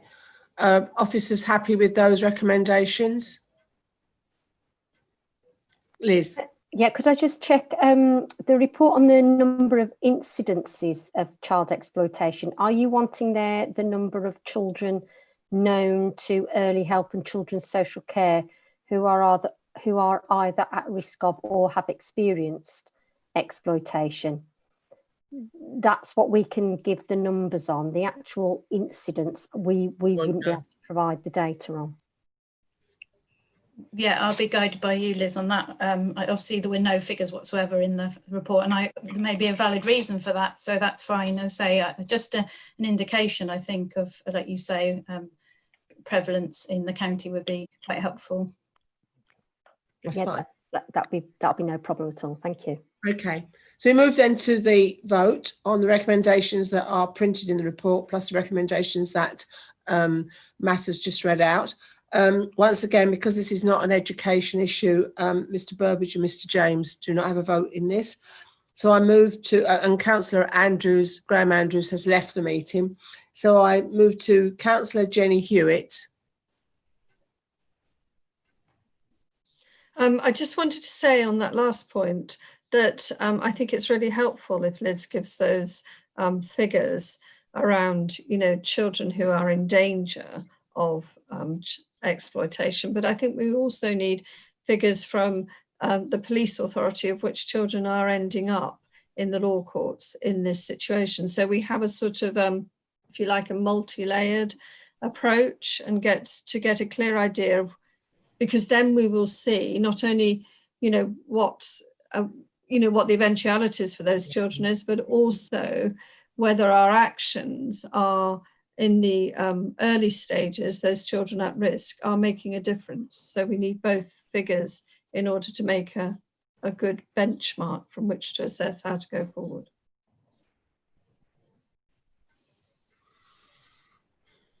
How easy do we think it would be to get those figures from the police? I don't think it would be very easy, but that's just my personal view. What do officers feel? Sorry, could I be clear what we would be asking the police for figures on? Are we talking about children who have been prosecuted, or because the police take or try to work to the ethos that children and young people who are sexually or criminally exploited aren't perpetrators of crime, that they're victims of crime. So I'm not entirely sure what data we would be asking the police for. We had really, really helpful and really thorough representation from the police officer at the time. I don't remember what his name was, but I think we would be asking for which children actually ended up in the courts. Why would they? I mean, not names, obviously, but numbers. Why would they? Ended up in courts for, I'm sorry, I'm not clear, because these are children who were at risk of exploitation. This isn't peer on peer. So I just wonder whether the two areas are getting, because I remember John Roberts giving a clear indication at the Spotlight review and talking about prosecutions for peer on peer, but I think exploitation is quite a different area, and they wouldn't, a young person who's being, or are you asking for if they have any figures on young people who exploit? I think I'm basically asking for figures on children who end up as victims of exploitation. So I mean, they would go through children's social care. Through children's social care. Yeah, so they'd be one and the same.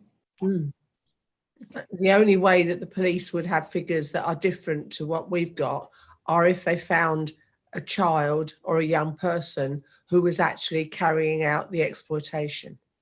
And I would imagine that, generally speaking, that's done by somebody over the age, that is done by an adult. But there may be some that obviously aren't.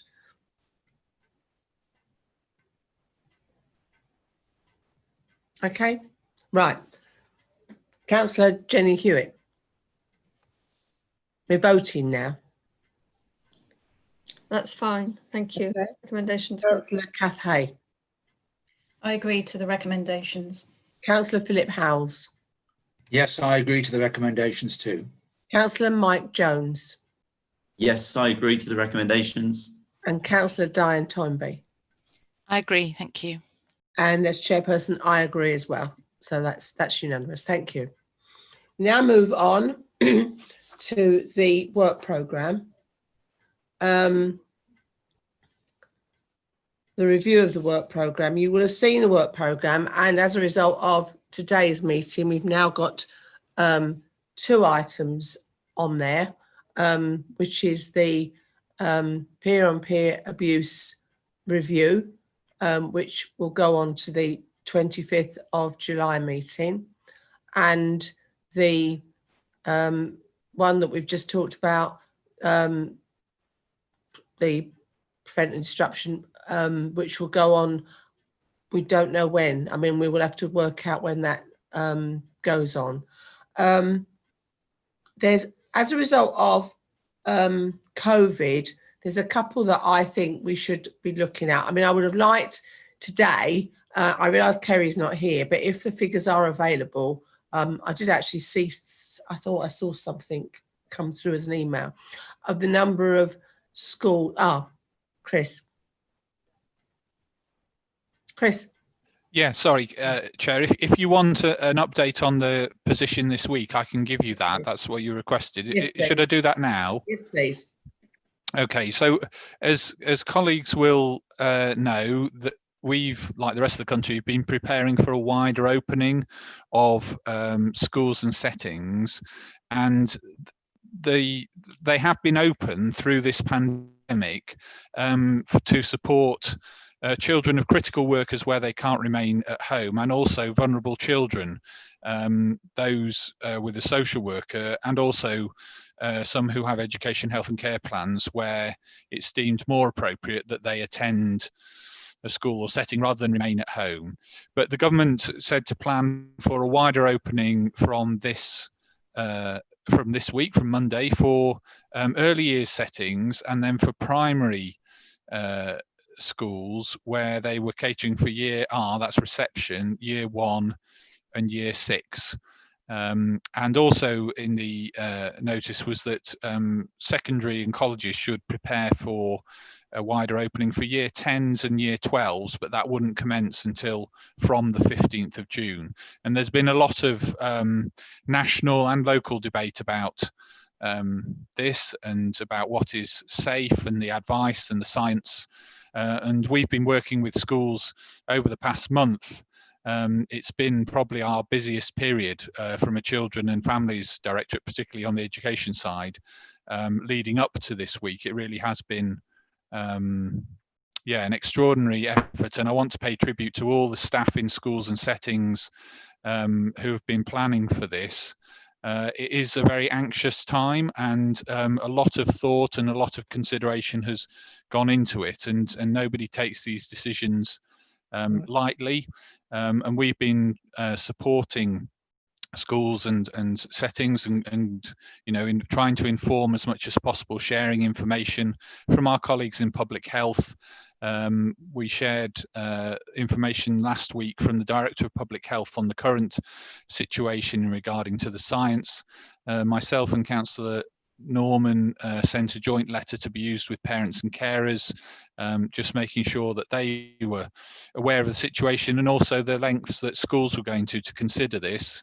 And we didn't want any school to feel pressured into doing something that they didn't feel was right for them, bearing in mind that schools and settings, earlier settings, they are so different in their buildings, their staffing composition, their numbers, and some with staff being self-isolated or shielding, it does affect their ability to open.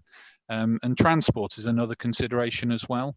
So there's been a lot of planning and work done leading up to this week. And you will have seen in the press some schools have said they won't be opening until a couple of weeks' time. But in terms of primary schools, As of today, so this is an update from yesterday, there were 47 that are open in some form for year R, year 1 and year 6. And bearing in mind that there are restrictions about, you know, the class size, so no more than 15, for example, use of buildings, social distancing, it does mean that you know, it's not returning to full-time education for all of those children. There will be different arrangements in different schools, and there will be a staggering of which groups come in when, you know, which parts of which groups, depending on the size of schools. So it's very varied across the county. There are further number planning to open by the end of Friday. So we expect maybe 54, 55 will be open in some form by the end of Friday, and then a further 8 planning to open the following Monday, and a further 16 on the Monday from the Monday the 15th. So you know, it is a gradual opening, and the numbers do vary quite considerably. You know, in terms of those that actually are attending, because it is down to parent and carer choice. It's not something that's going to be followed up in terms of you must attend as a general, you know, rule. That's the government national position. We have had some, you know, reports back of pupils being pleased to see other children that they haven't seen for a long period of time, and also seeing some of the school staff that they do miss. So, you know, it is yeah, heartwarming to hear some of those things. There have been some action by the council to support it, including responding to road markings, for example. Transport is running, but it's very low numbers in terms of those taking that up. But there's considerations obviously about how transport can be run with the distancing and requirements for that. So there has been a wider reopening, but it's a very gradual process, and, you know, can't underestimate the anxious time as well as the amount of planning and work that continues to go on. You know, the additional cleaning, the reassurance for staff that heads and governors have been through. But I hope that's a useful update. Yes, thank you. And what I would like perhaps for the meeting in July, by then we'll probably be into the end of term, presumably, I suppose, depending on whether there is going to be a school holiday during August, September, I have no idea. But if there is, and perhaps we could have an update on the numbers that have gone back, but also some sort of a feel for the impact for children who have, in some cases, lost education perhaps for a period of time, and the mental health impact, if we have any information on that, what teachers are having to deal with. And then I was looking towards September, because I think we also need to be, you know, there is no doubt that we are going to be, as a country, going through a similar situation to what we did in 2008 when we had the financial crisis. And some of our children who are leaving school, and particularly our care leavers who we already have struggled with to find employment, etc. You know, how we're going to deal with that, the impact of the COVID-19 on employment, and what that may have on our care leavers and children in general leaving school who are wanting to go on into work rather than into college. And my final point was that we did some, well, there was 2 final points. With the education one, there's also the issue about some children obviously will go back before the end of term, and some children may not, and the government may not suggest they go back until September. But because it is not mandatory, there will be some parents, for whatever reason, and that could be because they just feel unsafe, or because they've got an elderly person living in the house, or somebody shielding, they may still not be having education by autumn term, half term of, you know, in October, November. What plan do we have as an authority for providing education for those children? So some schools will be doing sort of work with children in school, but also work with children out of school, and that could go on for some significant time, because, you know, we won't be able to force these children back into school. And finally, we did a spotlight review probably about 18 months ago now on obesity and dental oral health care. One of the issues that's come out really starkly as a result of COVID-19 is the fact that if you are obese, you have a greater chance of not only getting COVID-19, but being more seriously affected by this. And I think what we would like to do, perhaps later in the year, at the beginning of next year, is actually focus back on obesity on children in school and preschool, and what public health in Herefordshire are doing to try to tackle that along with other partners, because I think it is now even more of an issue than it was when we were discussing it 18 months ago. Okay, Kath. Yeah, sort of continuing from that really, Chair, in terms of schools and having a year 10 child that obviously not sure about what provision is going to be there as yet. I'm guessing that will have a knock-on effect with the school examination performance and what we do with that. Obviously, I don't know whether it's retrospective or whether, I mean, assume obviously there's knock-on effects this year, but there's also going to be some next year as well. Mm. Mm. And I think that's all the sort of things we can look at in the July meeting, probably. Councillor Hewitt. Yeah, you covered a lot of actually what I was going to ask for, but I'm particularly concerned to work with schools to get a clear picture, as they see it, on the mental health effects on very young children of social distancing in a classroom, because I think we're in danger of that being sort of, I think we're aware of it, but it could get swept under the carpet because the educational needs seem to be so much bigger than their actual developmental needs psychologically. And I think that is an area for concern and something we should be monitoring. And the other concern, and you've highlighted, is to get a clear picture of how we can ensure equality of provision in this crazy situation that we find ourselves in. So, as you say, both of those things to be included in our investigation in July. Yeah. Councillor Howells. Yeah, thank you, Chairman. I'd like to take us a bit of a different direction, if I may. I'm sure, like all my fellow councillors, we're avid readers of the Local Government Association monthly magazine First, and there's always a lot of very interesting topics. But two particular March issue grabbed my attention, and I wrote an email to Matthew on the 17th of April to suggest there might be a couple of items that I thought it was important we considered for our work programme. The first one was a heading which said concern about the viability of children's care companies, and it made the point that the 10 largest independent groups of providers nationally, some of this may not apply to us, I understand, but I still think the issues are very relevant.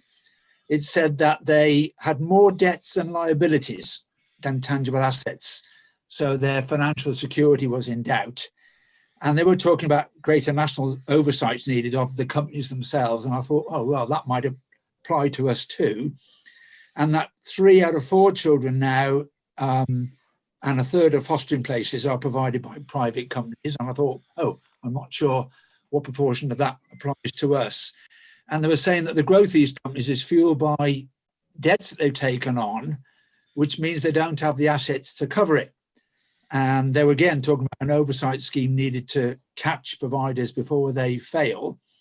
And the other thing they made the point about was because they're all amalgamating and there are now fewer companies nationally, they're starting to make access profits as well. Now, you know, I thought at the time that seemed an important topic, but with COVID and the prospect of businesses in all sectors getting out of business, this struck me as being not only important at the time, but now particularly urgent. And perhaps I should know this, but I don't. I thought, well, I actually no idea of what the proportion between private and council assets are deployed in this sector, what mix we use of national companies and local small companies who might actually be in greater risk than perhaps the large ones even. that it should be something we address as urgency, and at the very least, maybe ask for a report for our next meeting on just what that mix might be and what companies we think might be ones we should be careful about. So that was one area of work that I thought we should look at. And I know Matthew sent you an email on the 26th to say I'd addressed it, and he was looking into any officers that might be able to give us some feedback on that. That was the first point I think we should discuss. Do you want to make a comment on that before I raise the second one? Yeah, I'll just ask Matt to comment. Shall I? I know that the officers have put together a briefing note, Councillor Howes, and so I can circulate that to members of the committee after the meeting.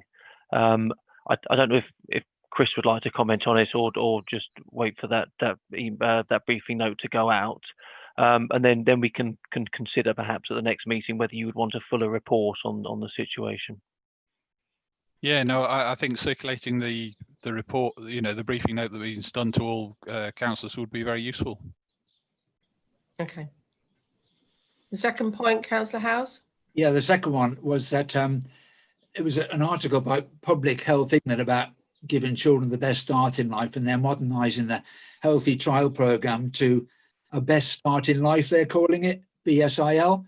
And one of the things I've learned since being on this scrutiny committee, that the first 2 years of children's lives pretty well dictate how they're going to perceive life in future, and the impact of their training, education, how they live, etc., declines. So by the time they reach 14, they're already pretty committed to their view of the world. But it's those first 2 years, and Public Health England has said that this is one of their top 10 strategic priorities for the next 5 years.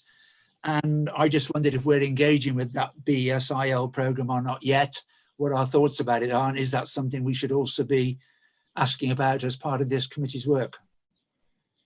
Have the officers got any comments to make on that? Do we know about it? No. It's probably something that public health is probably involved. Yeah, I think so, to be honest, Chair. Yeah. Yeah, I think they would be best placed to talk about that. Yeah. Yeah, I think initially then, Councillor Howes, we ought to get a briefing note from Public Health on that. And then once you get your briefing note, then you'll know what you want to look at, if you do want to look at anything. So you're saying I should approach them? I agree with you. I agree with your sentiments that with regards to the children at a very young age, it's important that you develop the skills and the way that they behave and training, etc., is very important. And the younger this is done, the better. Same with obesity. If you start off with getting children to eat healthily, same with dental. If you get children to brush their teeth and all that sort of thing, and go to the dentist very early age, then you're going to set them up going forward for a long time. Yeah, if we can get a couple of briefing notes, Matt, that would be helpful. Great, thank you. Anything else? No? Thank you. We move on to the receive and note the responses to the Spotlight Review recommendations, which were sent from our peer-on-peer abuse review to the executive. I think the only comment I would make was regarding resources, and I don't think we were necessarily talking about financial resources. We were talking about that might be possibly needed in certain circumstances, but I think we were talking more about sometimes schools where they are dealing with a complex peer-on-peer abuse case. The lead safeguarding teacher may need to take time out in order to deal with it, or may need support from the head teacher or someone else. And it would be support in kind rather than financial. So I can see why you didn't wholeheartedly support that recommendation, but I'm not sure whether you looked at it as though it was a pound sign in front of it.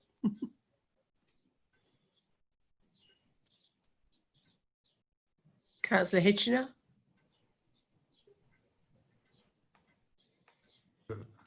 I'm just trying to read through the report, Carol. So two separate screens or whatever. So do you want to ask me the question again? Or... Right, there was amongst the recommendations on the that was sent on the Spotlight review, there was some recommendations regarding providing resources for schools if they were dealing with complex cases, and I think you didn't agree, and I've got you only partially agreed, but I think I'm just looking at here where it says. Let me find and it. is that me personally, or maybe No, it was the cabinet. Not you Actually. personally, but as you chair the cabinet, Yeah. I suppose I class it as it's your cabinet. Yeah. Norman, are you able to help me out at all on this one?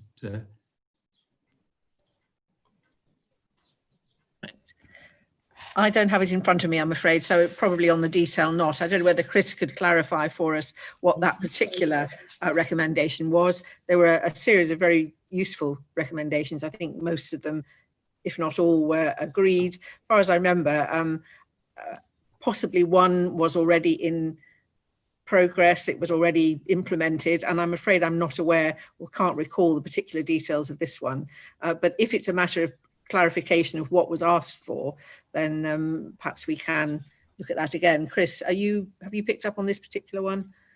I can see what's put, and just to say, yeah, I mean, if the chair wants to clarify that further, then we can help the executive look again at it. But to say that the as Councillor Tormby mentioned, within our approach to child exploitation, we have a greater focus on peer abuse, including officers who are trained within that, and that was something that was in our self-assessment, and Liz has led in terms of the widening of that group and expertise. So that has been done. Yeah. So what I was basically saying, or what I think the teaching staff that was saying that were at the particular Spotlight review, was in complex cases where they might need to spend more time, they were looking for possibly, if they contacted the local authority, some form of support. Now that could be support with advice, and it could be support with sort of offering them some, loaning them someone who could sort of help them, but it wasn't necessarily, giving them money.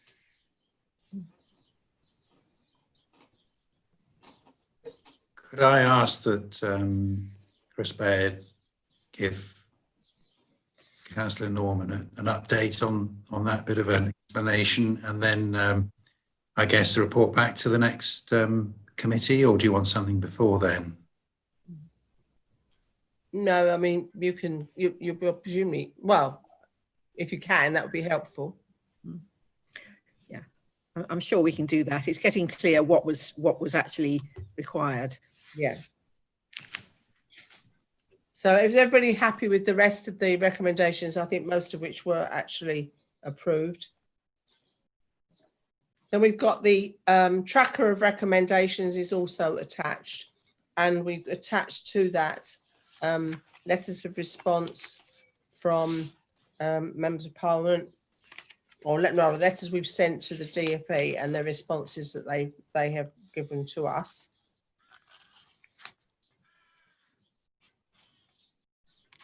Which basically is saying that they will do what we're asking them to do. But I have to say, not wanting to harp back on the peer-on-peer abuse, I found the guidelines that I read through particularly ambiguous and not necessarily very helpful. But we will save that debate for another day. But I do think they are particularly ambiguous. So we now move on to the date of the next meeting, which is I keep saying 25th, but it's 28th of July at 1 o'clock. Okay. Does anybody want to make any other comments before we close the meeting?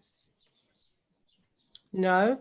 Can I thank everybody very much for attending?